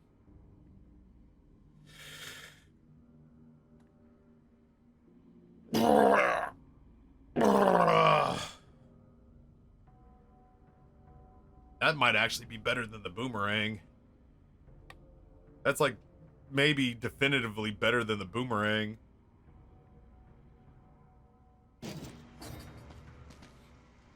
Yeah, I'll lean into that. Let me see what this feels like. I just gotta get the distance on it correct. This always feels like more work than it's worth for 1 crystal. But whatever.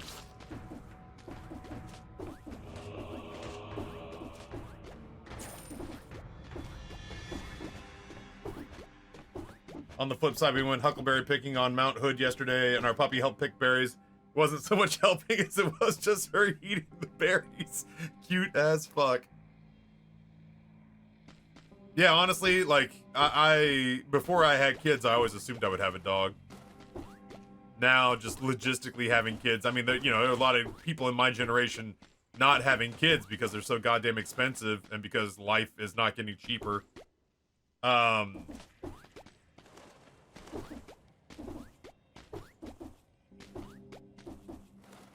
So I definitely understand the people who are just like, I'm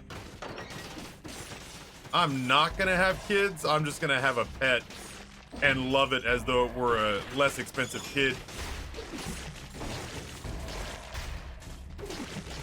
Sorry, I just realized those assholes come out of the ground, that's why I haven't been seeing them coming recently.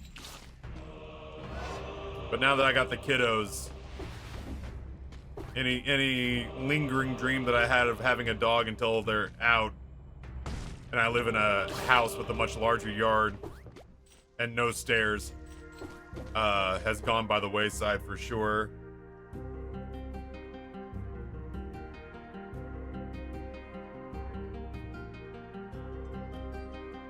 If I didn't think Amber would demand that I be banned forever and then hunt me, I'd just send you a puppy, Taffy.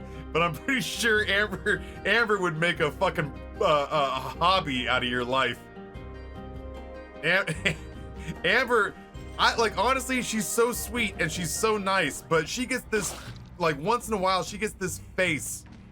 Like, I remember being at a club in the meatpacking district of fucking Manhattan one time when we were in our 20s. And we were at this club and this girl bumped into her. This girl bumped into her and spilt her drink on Amber. And I saw Amber shoot a look that said, if I knew where to hide a body in Manhattan, you'd be dead already.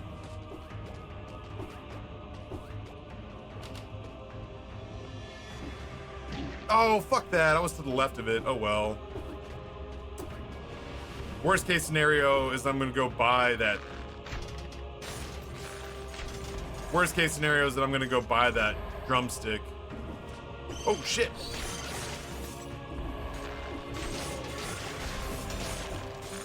Oh no.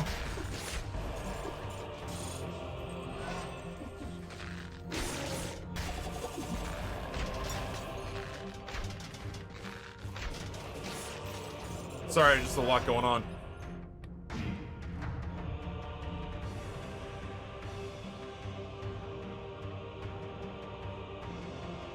I have no kids and four furry roommates. I don't see them as kids because they're way better than kids. It sounds like for you they are absolutely the right decision. I find it hard to put a definitive all-encompassing label on it one way or the other because everybody's desires and wishes and wants out of life are so different. Trust me, I used to love nothing more than putting everything into a singular large bucket because it made life super convenient for me, but it turns out that the longer I go on and the more I talk to people, the less life is actually like that. Another reason to have kids is you can steal their drugs when they're older. My family member told me this. Yeesh.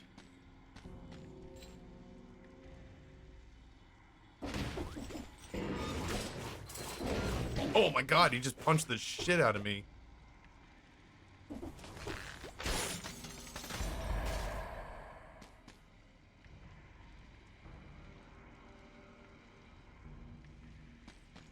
Oppenheimer, nice to have you back. Nice to have you here. Always good to see you. I'm sure if I had a puppy in front of me that I would bond for it. I would bond with it for life and do anything for it, but for the time being, there's definitely a part of me that is okay with not spending the money. The children are expensive enough, for sure. And at the very least, it doesn't feel like Rory's gonna abandon me, so that's pretty cool. Oh, I thought he was gonna get his scorpion hook off. Damn. Why couldn't that have been healing? That's not my favorite thing. God damn it! Ah! Stop grabbing the wall, you fucking ponce! I'm gonna die here.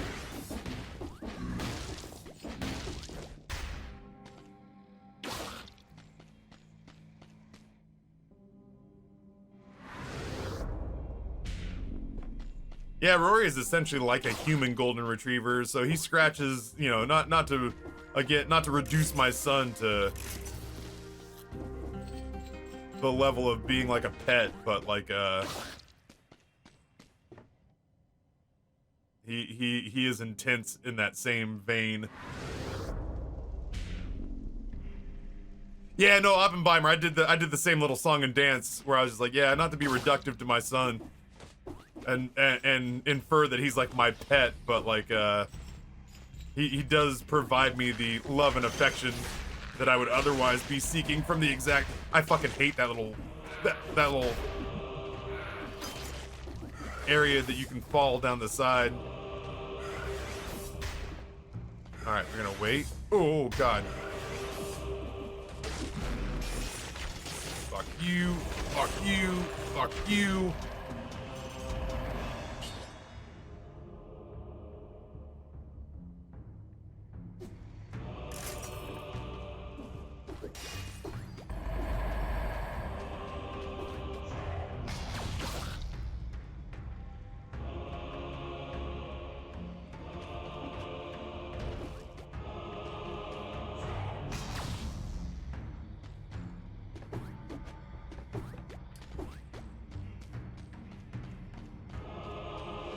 Hello?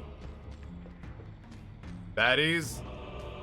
Not the Undying Shores. We know where we're going, I'm just exploring.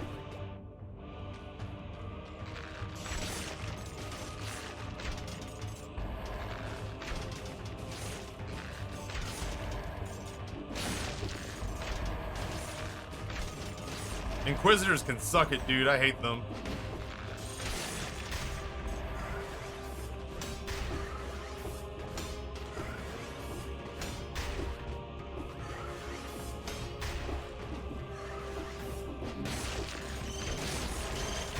Oh shit, on dogs. Ugh. Sorry, I didn't like that at all. At least I got some healing out of it. There were just a lot of enemies all of a sudden. I was just trying to get behind one and a whole wall of enemies showed up.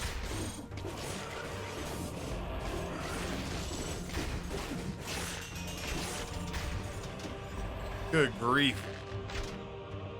Why would you shoot the wall there, bud? Make me understand. Walk me through the logic, if you would.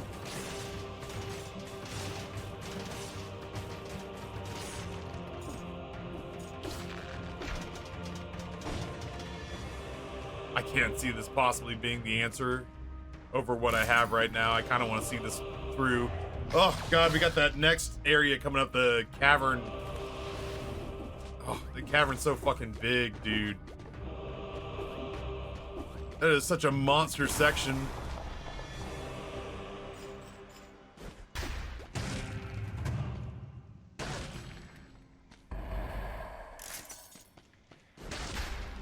I genuinely don't feel like I've ever found a use for the door, with the exception of if I had the crowbar equipped, and even then it still feels like it's more effort than it's worth.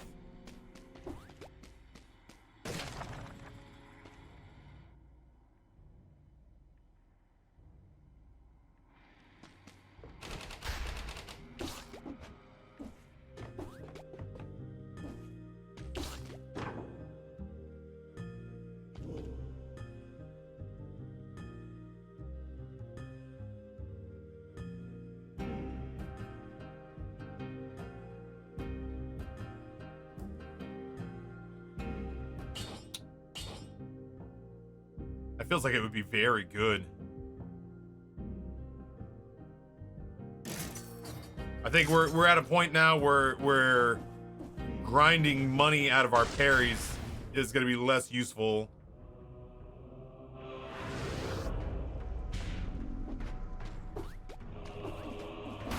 I'm getting to a point where food sounds good, but I'm not hungry.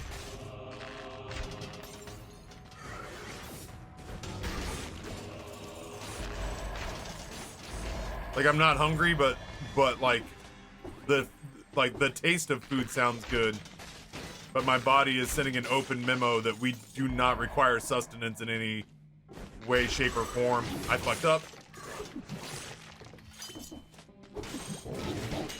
I fucked up.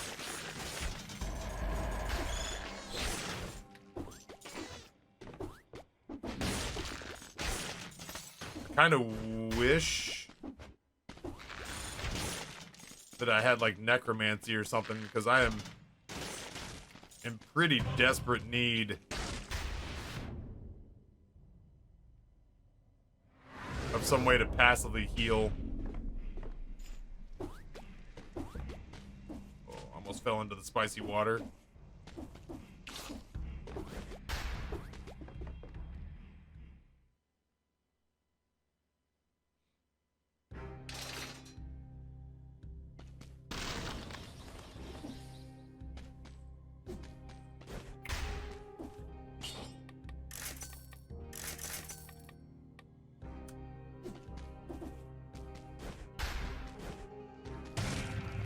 No, not today, Satan. We're gonna go very carefully explore the caverns.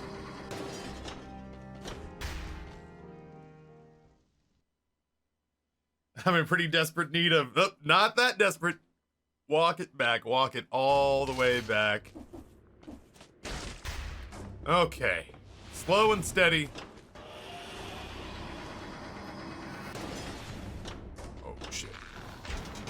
Oh, thank God that I parried that, because that would have fucking sucked.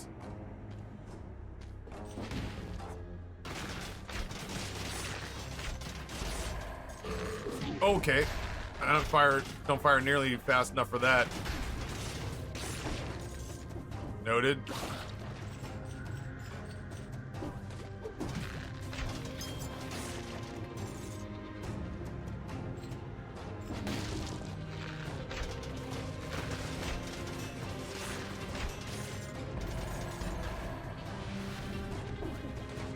Yeah, I really wish I had a passive way to restore health. That would be super good.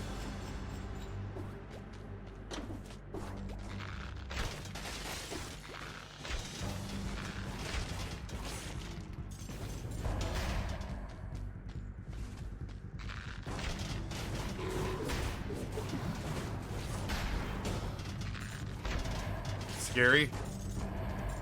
I don't know why those guys bother me so much.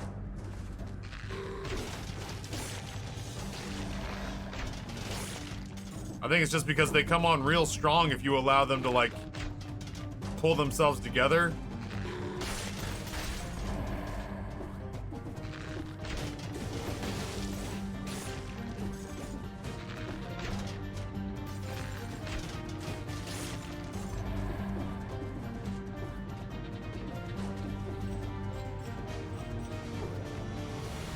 Oh, that's it.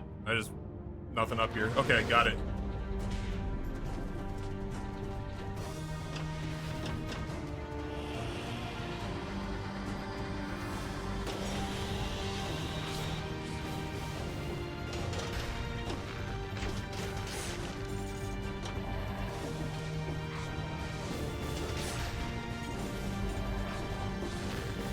Oh.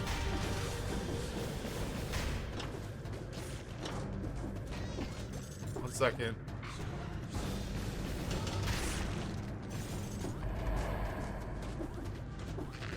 Whew.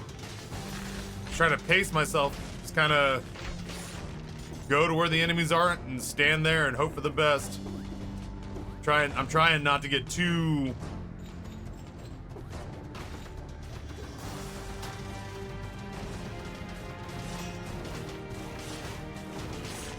I'm trying not to get too comfortable or close when I don't have to. If I'm gonna have this ranged build, the whole point is that I need to be far away, and the reason I took close-up damage with ranged attacks is on the off chance that something like this happened, and something gets all up in my fucking business. Here, bud.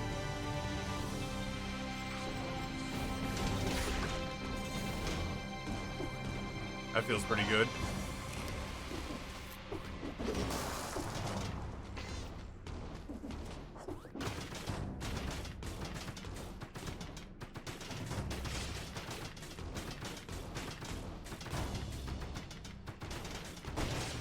I have absolutely no reason to fight this person. They are terrifying. There we go. This guy's not as bad.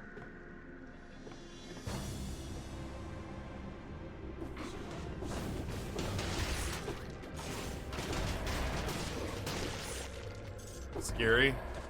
I'm trying to be just a little bit more elusive, you know?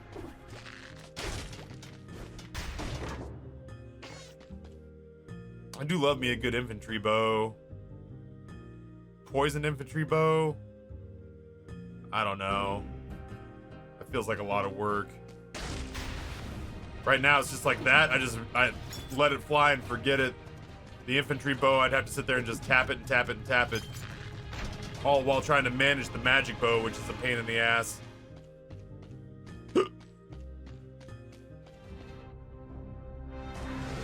Still though, I have a newfound respect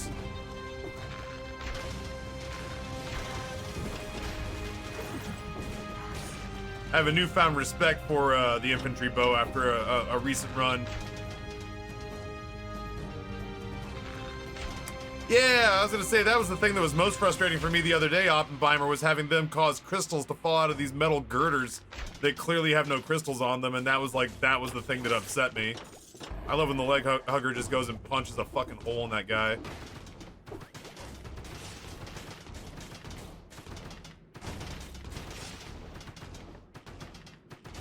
The sinew slicer was a smart pickup.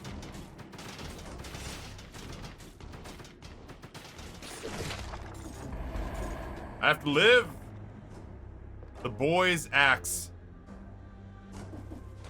It's not like a God of War reference, is it?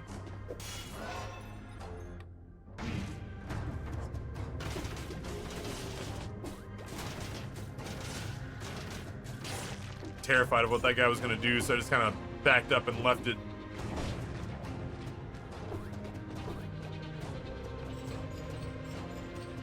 Yeah, on these multi-level fights, man, the sinew slicer's doing heavy lifting.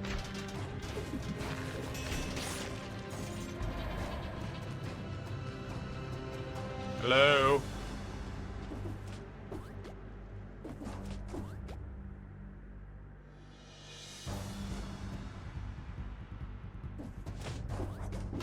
The thing with God of War is that Atreus had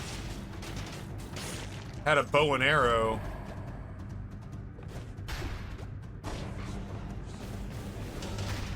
Atreus had a bow and arrow, not an axe. Oh, shit.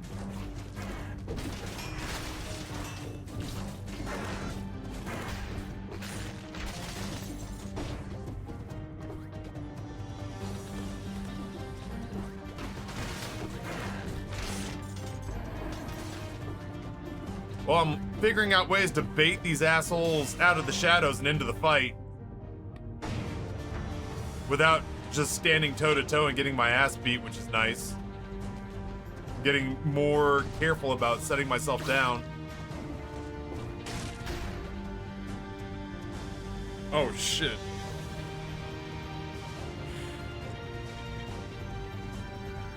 That's probably not better than the slicer, though, because I gotta be so stinking close to it.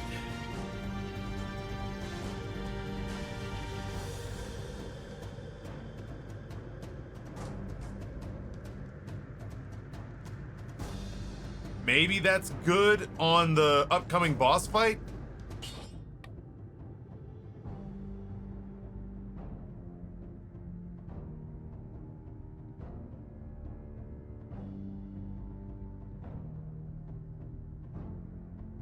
We're not going to ever really be able to be far away from it on that particular boss fight.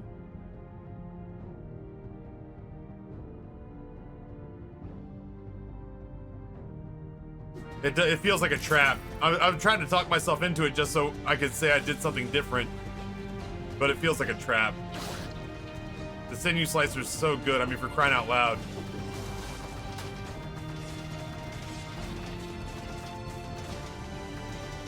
I'd have already been in a scary situation right there. Like within seconds of walking out the door, I'd have been in a bad spot.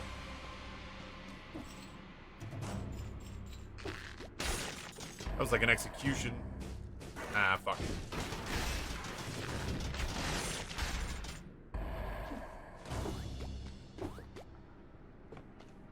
OST going hard here.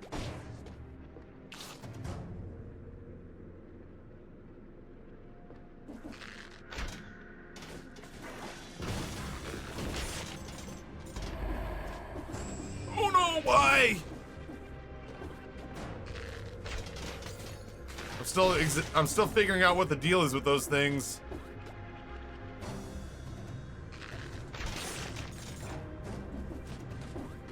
I didn't realize how bad they suction you in. Oh, fuck off. Ay, Dio mio.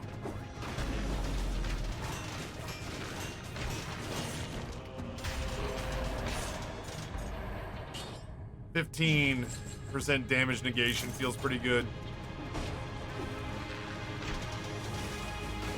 Nope, that was bad. Damn, we have a lot of health.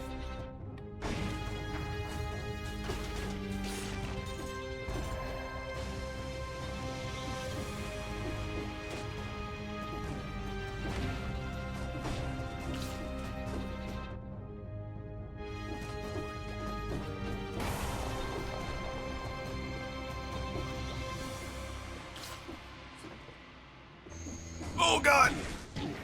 Neat. I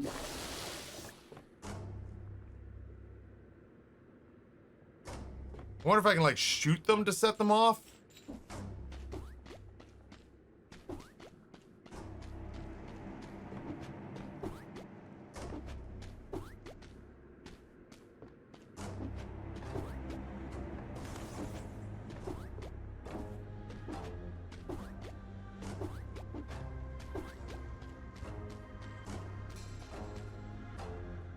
I know nothing about variant dungeons. Is it worth doing the older one for the story? Should I just jump into the new one?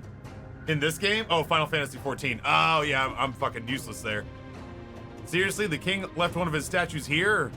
Is there no end to his ego?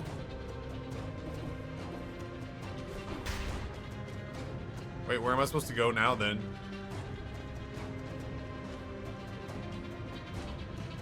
Huh?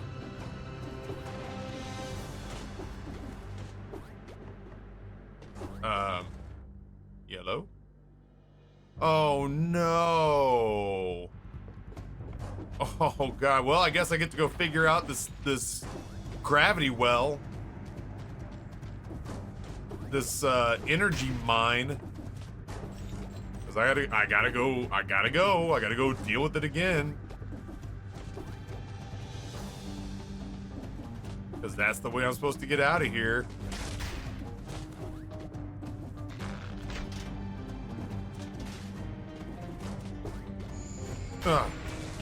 Dodge roll out of it. Okay, noted.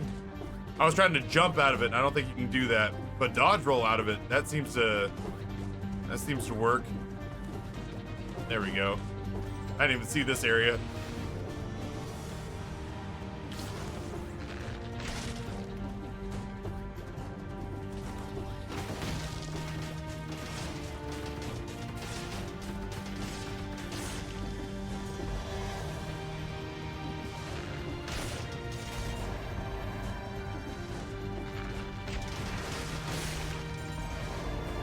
Point blank, baby, right in the gizzards.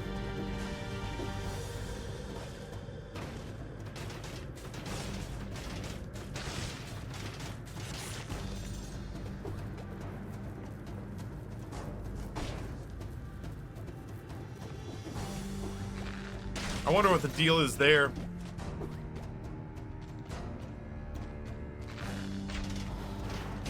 Ooh, that almost got me. I don't like how fast the timing has to be on that, but I guess that's the whole point of escalation in a video game, is that it gets fucking harder, bro.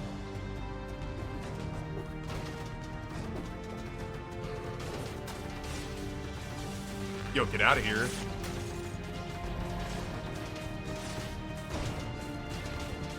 Fucking invaluable, this sinew slicer. Absolutely invaluable.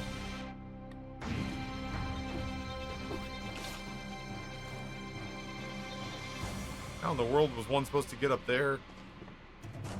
Oh, jumping up. Yeah, I mean, I guess. You know me, chat, I'm not gonna leave money on the table. That's not how we roll.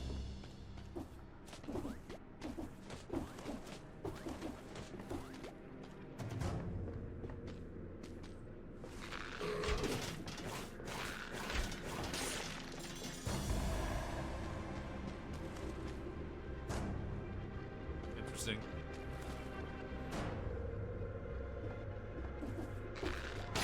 That bird does not seem impressed by my arrows, considering the number of arrows sticking out of its back.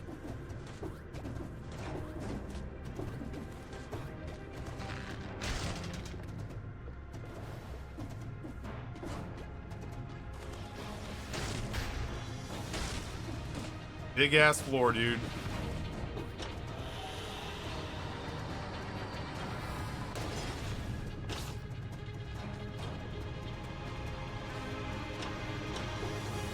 Some mariachi sounding Robert Rodriguez horns music going on there. I feel like Antonio Banderas is gonna come around the corner shooting bullets out of a guitar case.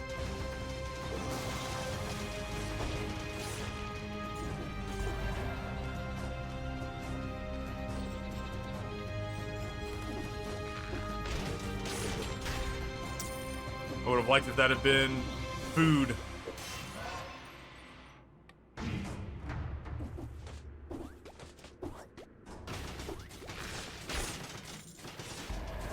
This sinew slicer is saved. I can't even begin to calculate how much of my life, how much this sinew slicer is saved by keeping me from going into combat.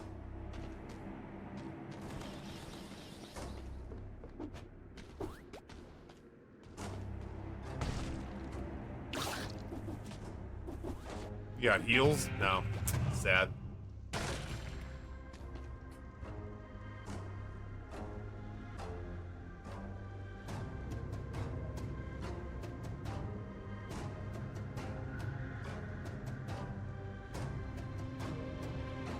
Tempting. Like, genuinely, actually tempting. But yeah, the sinew slicer is just passive damage.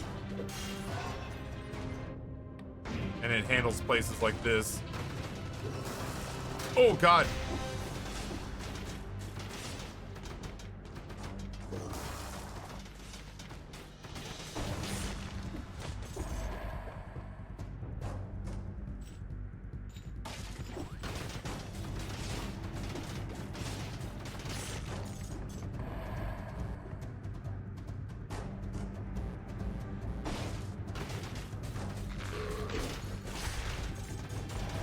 Oh, God damn it.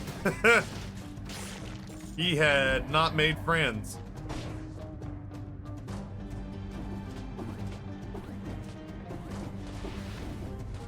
I do feel like I'm moving much faster through this level this time around, but it's also because I kind of just have a better idea of what to expect.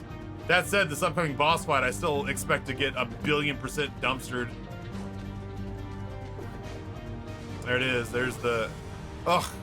And then the last time I dropped down here, I tried to explore. There's an extra place outside the bounds of this area that if I were to drop down there, I could get... I could look around, but there's some platforming I'd have to do. And the last time that I tried to do it, I got beat up so bad. And I think I'd rather see the boss than get my ass beat platforming and then die one shot, which is what happened to me the last time I tried to explore that area.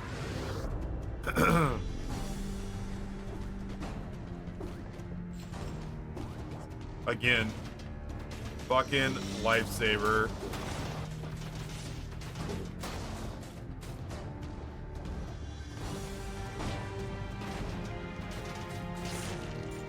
Literal lifesaver, that thing.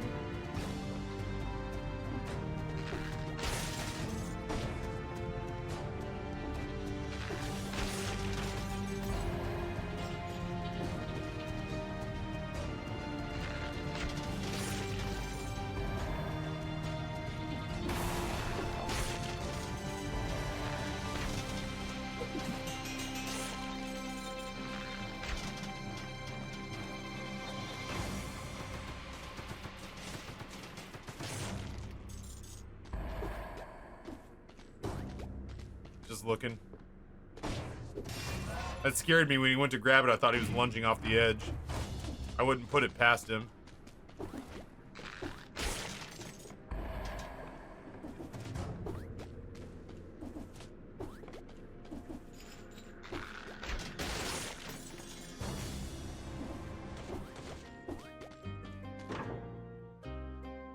I mean, what could be better than a sinew slicer? Except a beefier sinew slicer.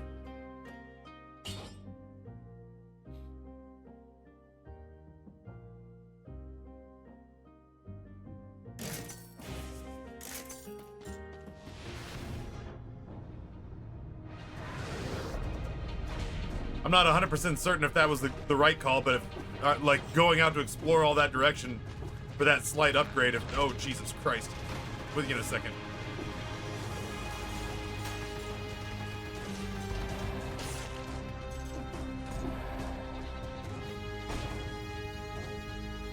Come on, bud.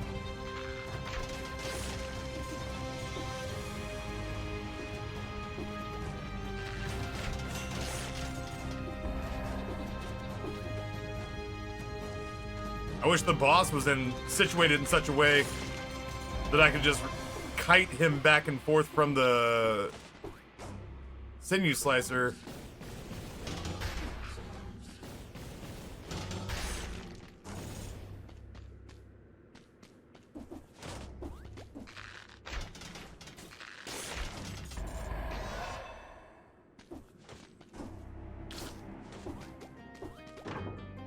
I can't see a world in which I spend more money now. I'm kind of clearing out the floor because I need more money. I was gonna say, how in the world has this not triggered our explorer's instinct? Oh my god. Okay, hold on. I need the cash to upgrade stuff. There it is.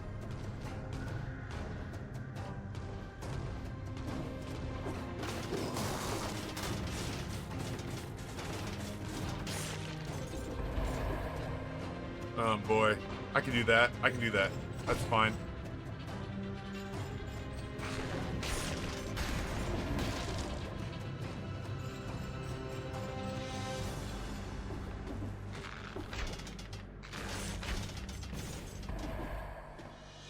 We're gonna get rid of all the baddies that are around us.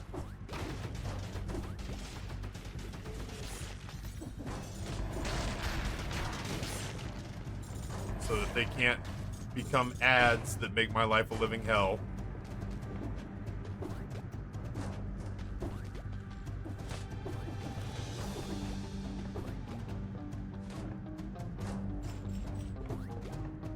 There's only like 2 or 3 different things I need this not to be. That's not bad. I don't know where I am. I genuinely couldn't see where I was on the screen for a second. I guess he caught the ledge and brought himself back up. But I genuinely lost him for a moment. Damage you take is inflicted on the enemy. That feels really good. I wonder if that counts for bosses. If a boss hits me like a dump truck, is that boss also in turn hit like a dump truck? Yeah, if a boss hits me, is the mirror damage an absurd amount of damage too? Come on.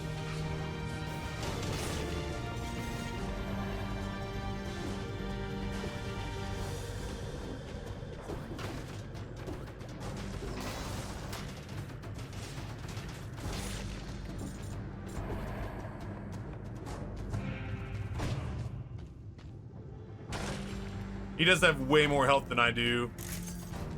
That is factually accurate and disappointing when I think about it, but you're absolutely right.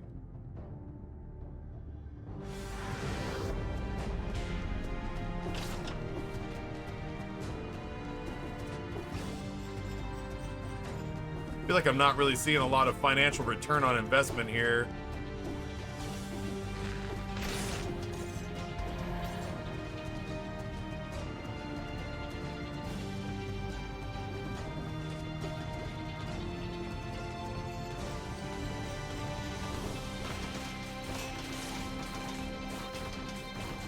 Go get him, leg hugger.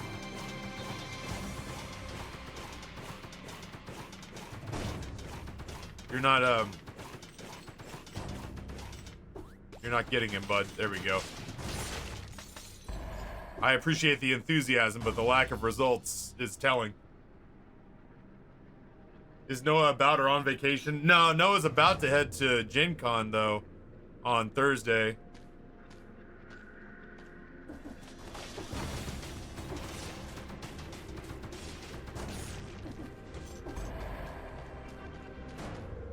As much fun as it would be for me to be like, yeah, Noah's going on vacation again.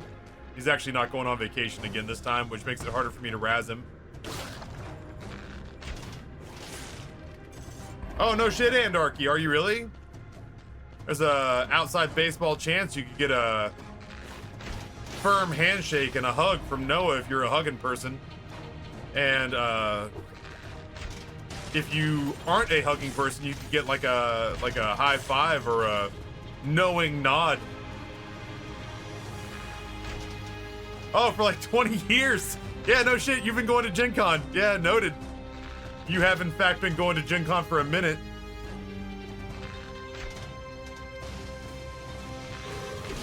Ooh, I almost got clipped.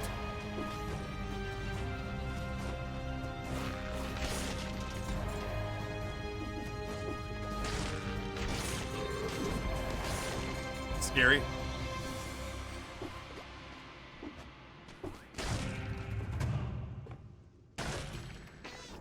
For 20 bucks, I'll give you a passing glance that's filled with disdain. Yeah, no thanks. I own mirrors. I can hook myself up with that for free. Thank you and good day.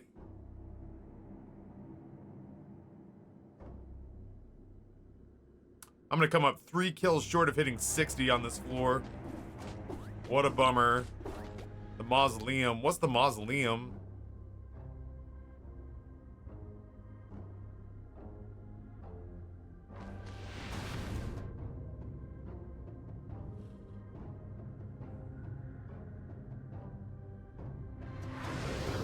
Oh, okay. I'm going for it. We're gonna go handle our business. I feel like we got through that a lot faster than we have in the past, but I also have this is a cheeky little system for dealing with it.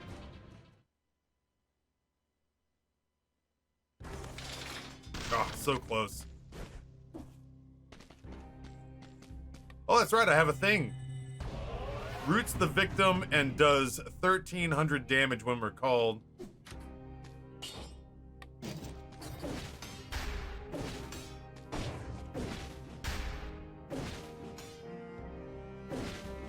Yeah, so this has got big God of War vibes. For sure. You hit him with a frosty axe, and then you recall the axe, and it does damage.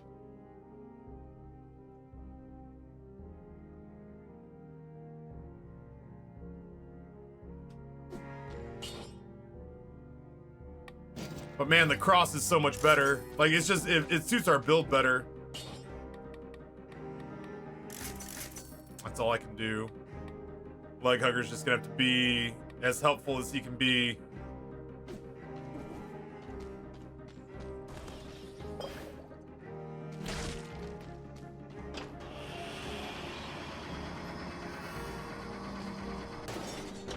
Wish me luck. I don't know anything about, like, I got wrecked pretty fast in this fight, so we'll see how I hold up. You can't roll through the laser beams, Ryan. Is he not going to do the speech this time? He is. You here? The malaise has really had its way with you. Ho, ho, ho, ho, ho, ho. Yes, indeed. In keeping with your arrogance, which has brought nothing but ruin on the kingdom. In spite of all my warnings, not a shred of hope is left to us. Die!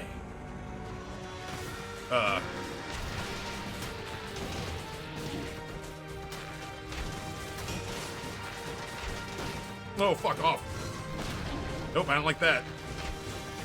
Nope, I didn't like that at all. Oh, fuck, he had a bug eye.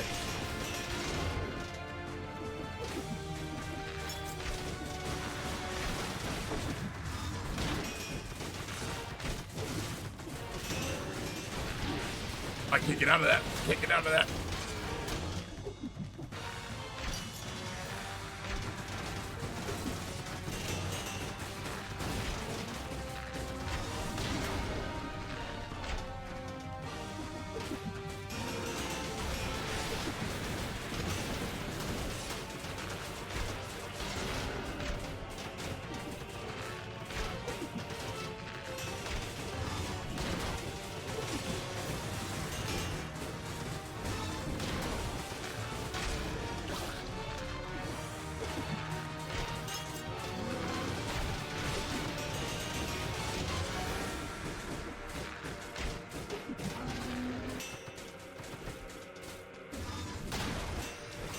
Oh, I fucking hate it.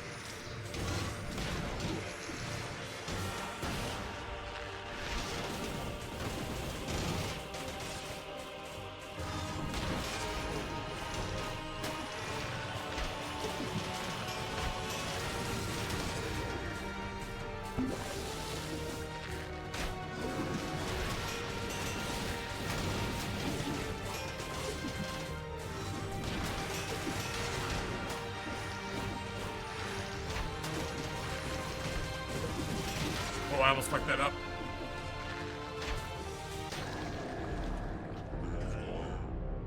You were a model for all of us. What drove you to all this destruction? You've even managed to destroy your own body. But I look dapper as fuck, don't I? My king. You... I knew it! Are an incorrigible fool.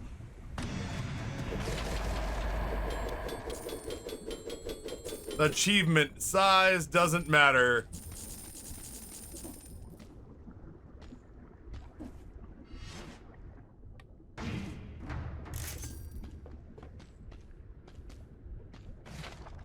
Giant killer acquired.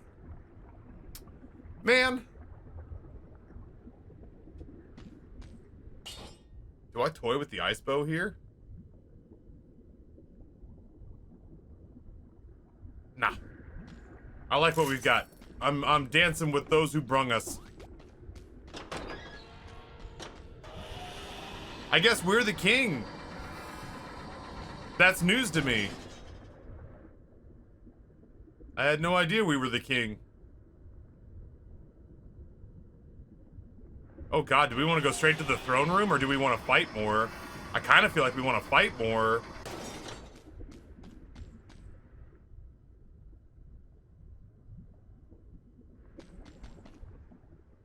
Yeah, boss cell 3.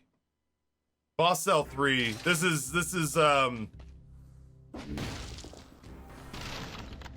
the second time I fought that boss.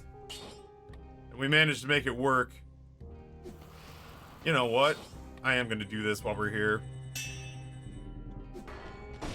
Yeah, this is not effing around.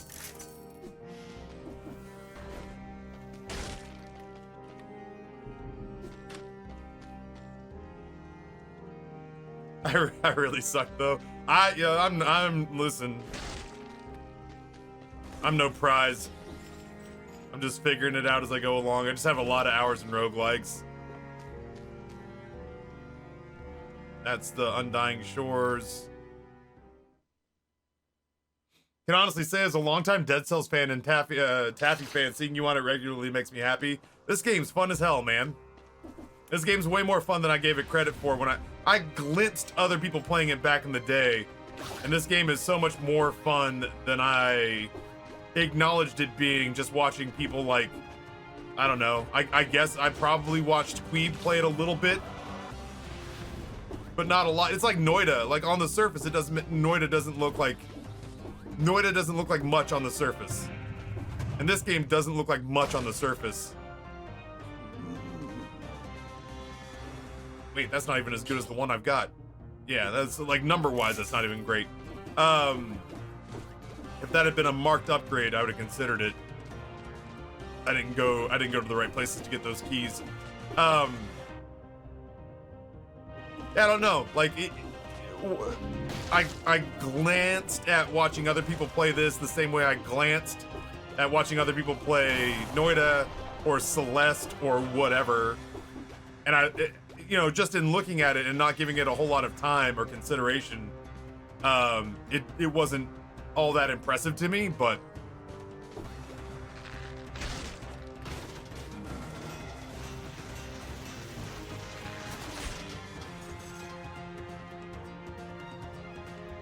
I mean, fuck it, let's get it out of the way, huh? Oh, I fucking hate him.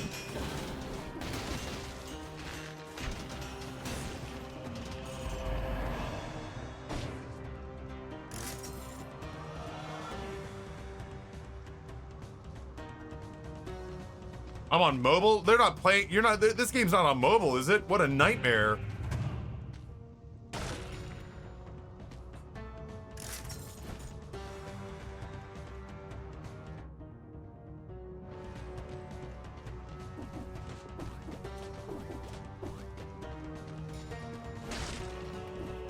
The Grimoire.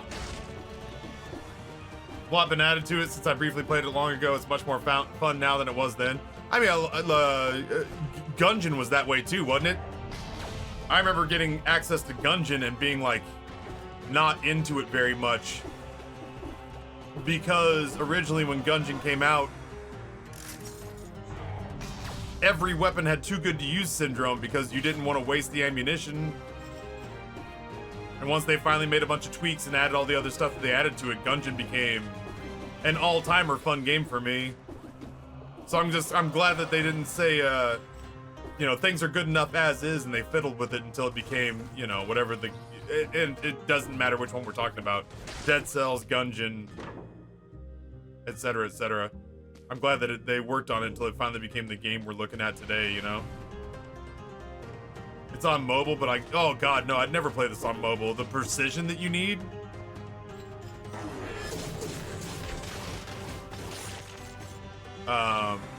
I fucking hate this.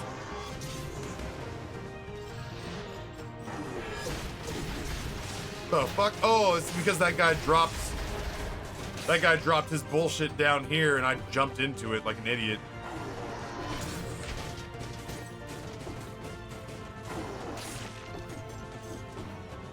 I'm gonna have to find some health at some point along the way. Hey, I'm like prophetic.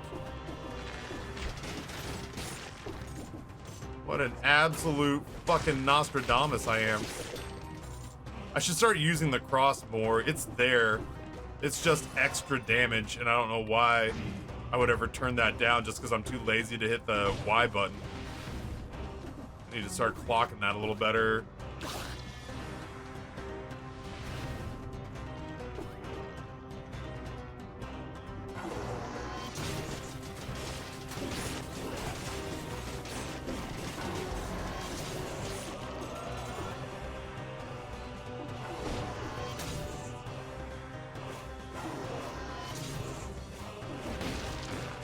I shot the wrong way.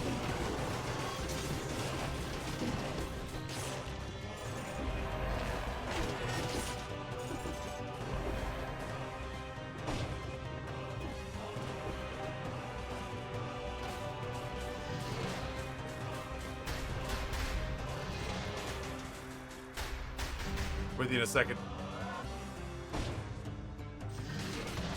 Dumb idiot.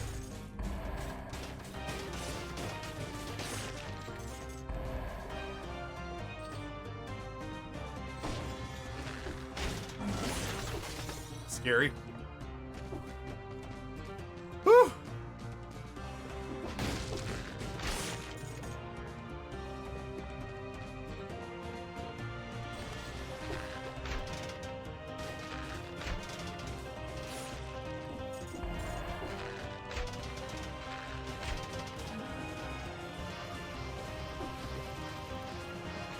Good shit, Leckhugger. Don't let him push you around. Scubble, thank you for the raid. Razor, Kish, and Game Pass. I played loads on mobile. No kidding.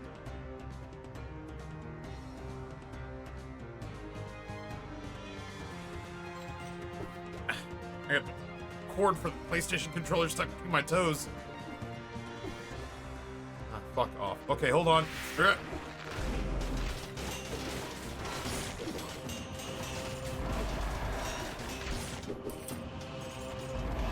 We win that fight.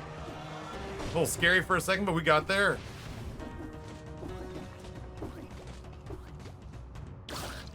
Hello.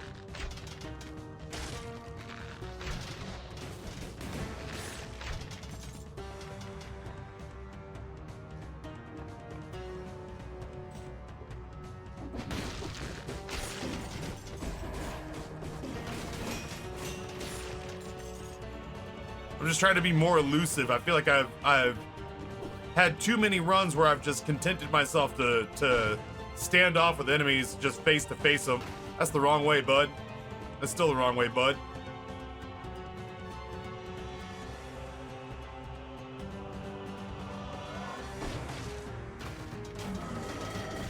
I don't like.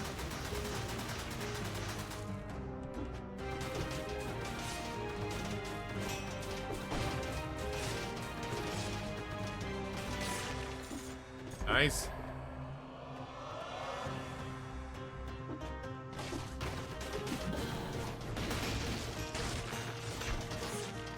Scary. We got there. I can't believe I'm making this slow ass archery build work for us. Genuinely surprised that that's panning out.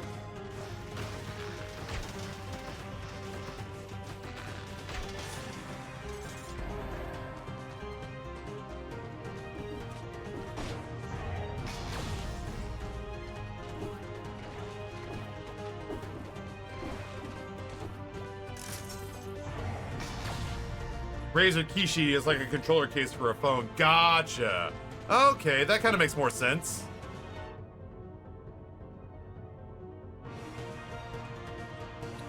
You gonna dip your toe into the pool of Baldur's Gate 3? Nah. The only way that I'm gonna play a game like Baldur's Gate 3, I mean, like, don't get me wrong, I played the original Baldur's Gate, I think. Oh Jesus! I played the original Baldur's Gate when Amber and I were first dating. Her roommate in actor housing, when I'd stay the night, much to the chagrin of her Irish Catholic sensibilities, I'd stay the night at her place. And oh, he almost got me. When I'd wake up, sometimes she'd be off to work, and I'd be there with other actors in the same theater company who just weren't working that day.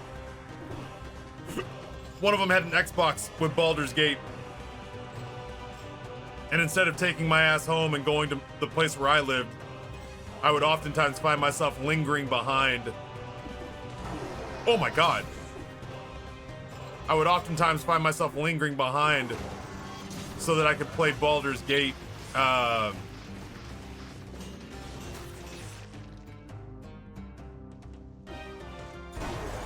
I'm not even really sure whether or not they wanted. They certainly, like, you know, it's essentially like having the roommate who has a boyfriend or a piece of side ass who, like, sticks around and fixes himself breakfast after the roommate goes to work.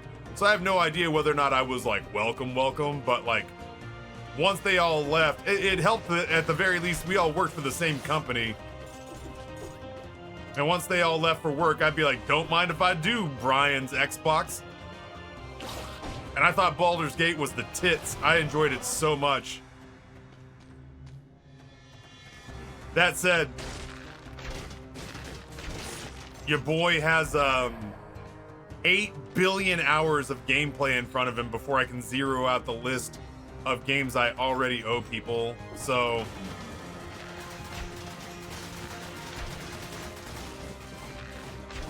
it just makes it difficult for me to play much of anything that's not on our massive ass list of games I owe chat. Yeah, it helps that I'm it helps that the bow itself is legendary, but yeah, I am genuinely trying to do what's right for the build and not like what's most comfortable for me.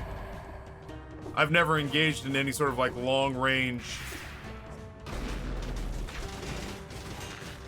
I've never engaged in any sort of like long range, successful long range builds. This one, because we beat the giant with this one, I feel confident that we can go ahead and call this one a success. Oh, bitch! Fucking really? My man hit me through that wall. I mean, granted, that's what I've been doing for the last 2/3 of the floor, but shit, dog. He hit me for so much health. Oh, god damn it.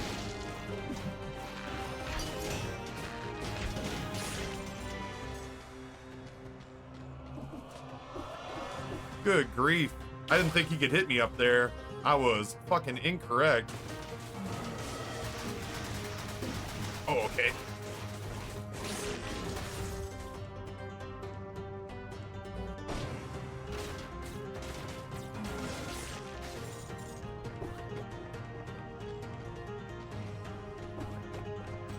Just trying to connect the, just trying to connect these parts of the map. Ooh, Billy! I fucking hate you. A lot of assholes right here, huh? Good grief.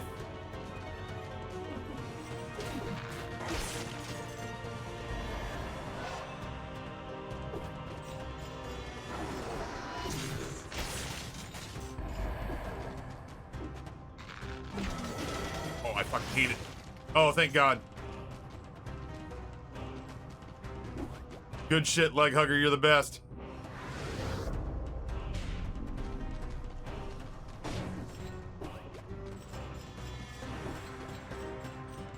The fuck that hit my feet. Kiss my dick.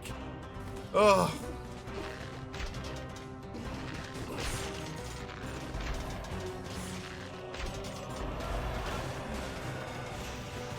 I fucking disagree, man.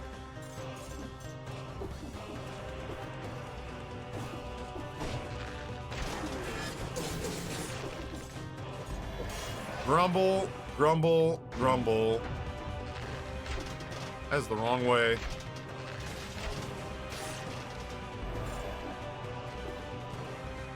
Maybe I should have just taken this fight straight to the throne room. You ever get gently brushed on the leg by a large marble on a string and lose 3 liters of blood? Could happen to the best of us, really.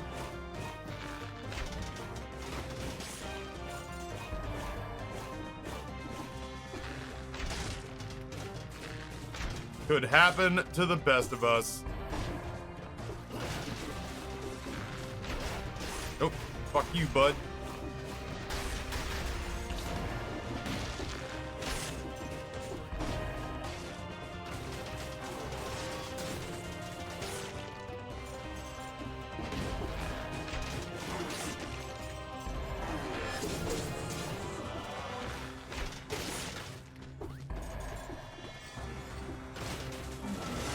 I'll move.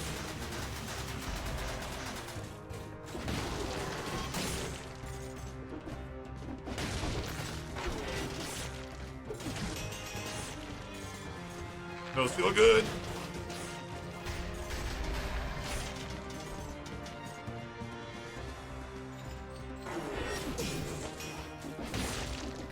Scary. Very scary in spots. Very fast in others. Good grief.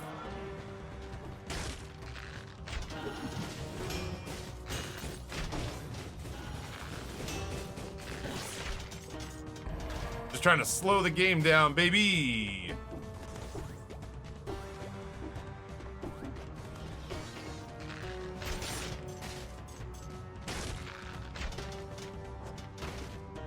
It's down there somewhere. Plotting like a coward would.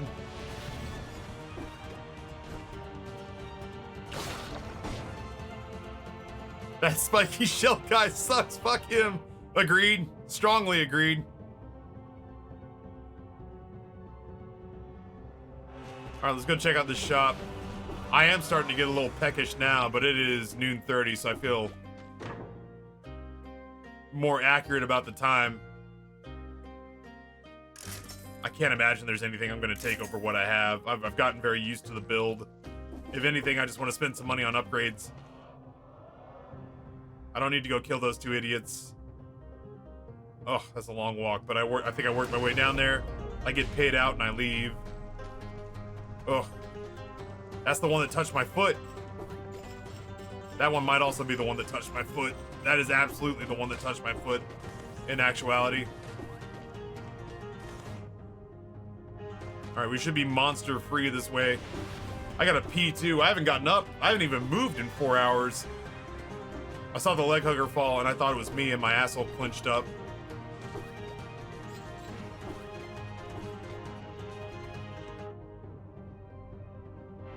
Is this like a story area up here? What's going on? Oh yeah, it is absolutely lore.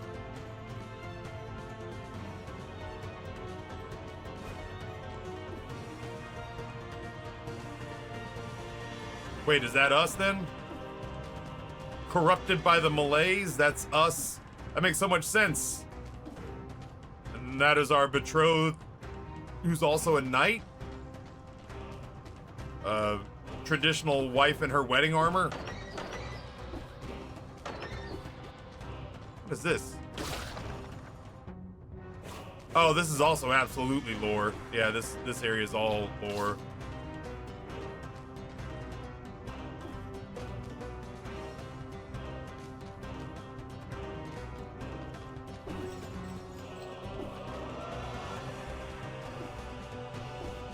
Hey, it's the Shovel Knight. No, we're the giant that we killed referred to us as though we were the king. So I think we are the corrupted king. I don't know, maybe running amok, causing damage and heartache to our subjects. Who's to say? I think we're the corrupted king if the giant DLC taught us anything. Man, we got close. We haven't hit 60 once. Yeah, you can TLDR the lore. I'm not too concerned about that. Chat, I have to pee so bad. Actually, I have to pee and I might make myself a little snack. We'll do this. I didn't like the texture. Well, no, I felt ill at ease about the texture in the very beginning.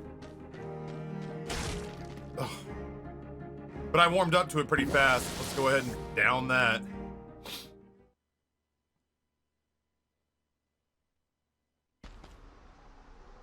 No, I've never made Korean food before, unless you count bulgogi, I guess. Oh shit, right. Here we go. At least we don't have to worry about healing. How was Italy? Fucking exceptional. Grayson and I only fought like twice. Like really fought.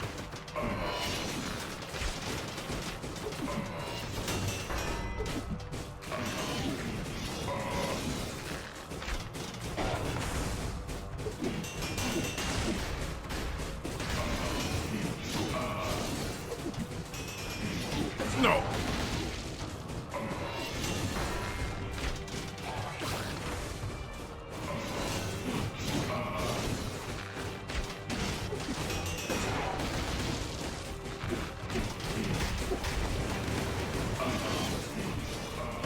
I fucked up.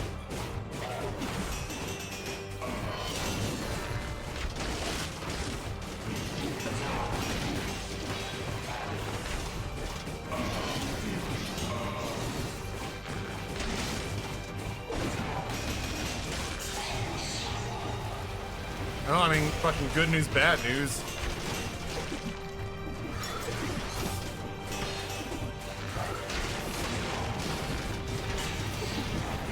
Oh no! Fuck, man. There was so much going on around him, I couldn't see, there there was so much going on around him that I couldn't see that he wound up to hit me. I can't believe it doesn't give you a flask refill before that. You know what I mean? Like that seems that feels excessive. That feels really excessive. That's asking me basically to take 1 health bar and survive that whole fight.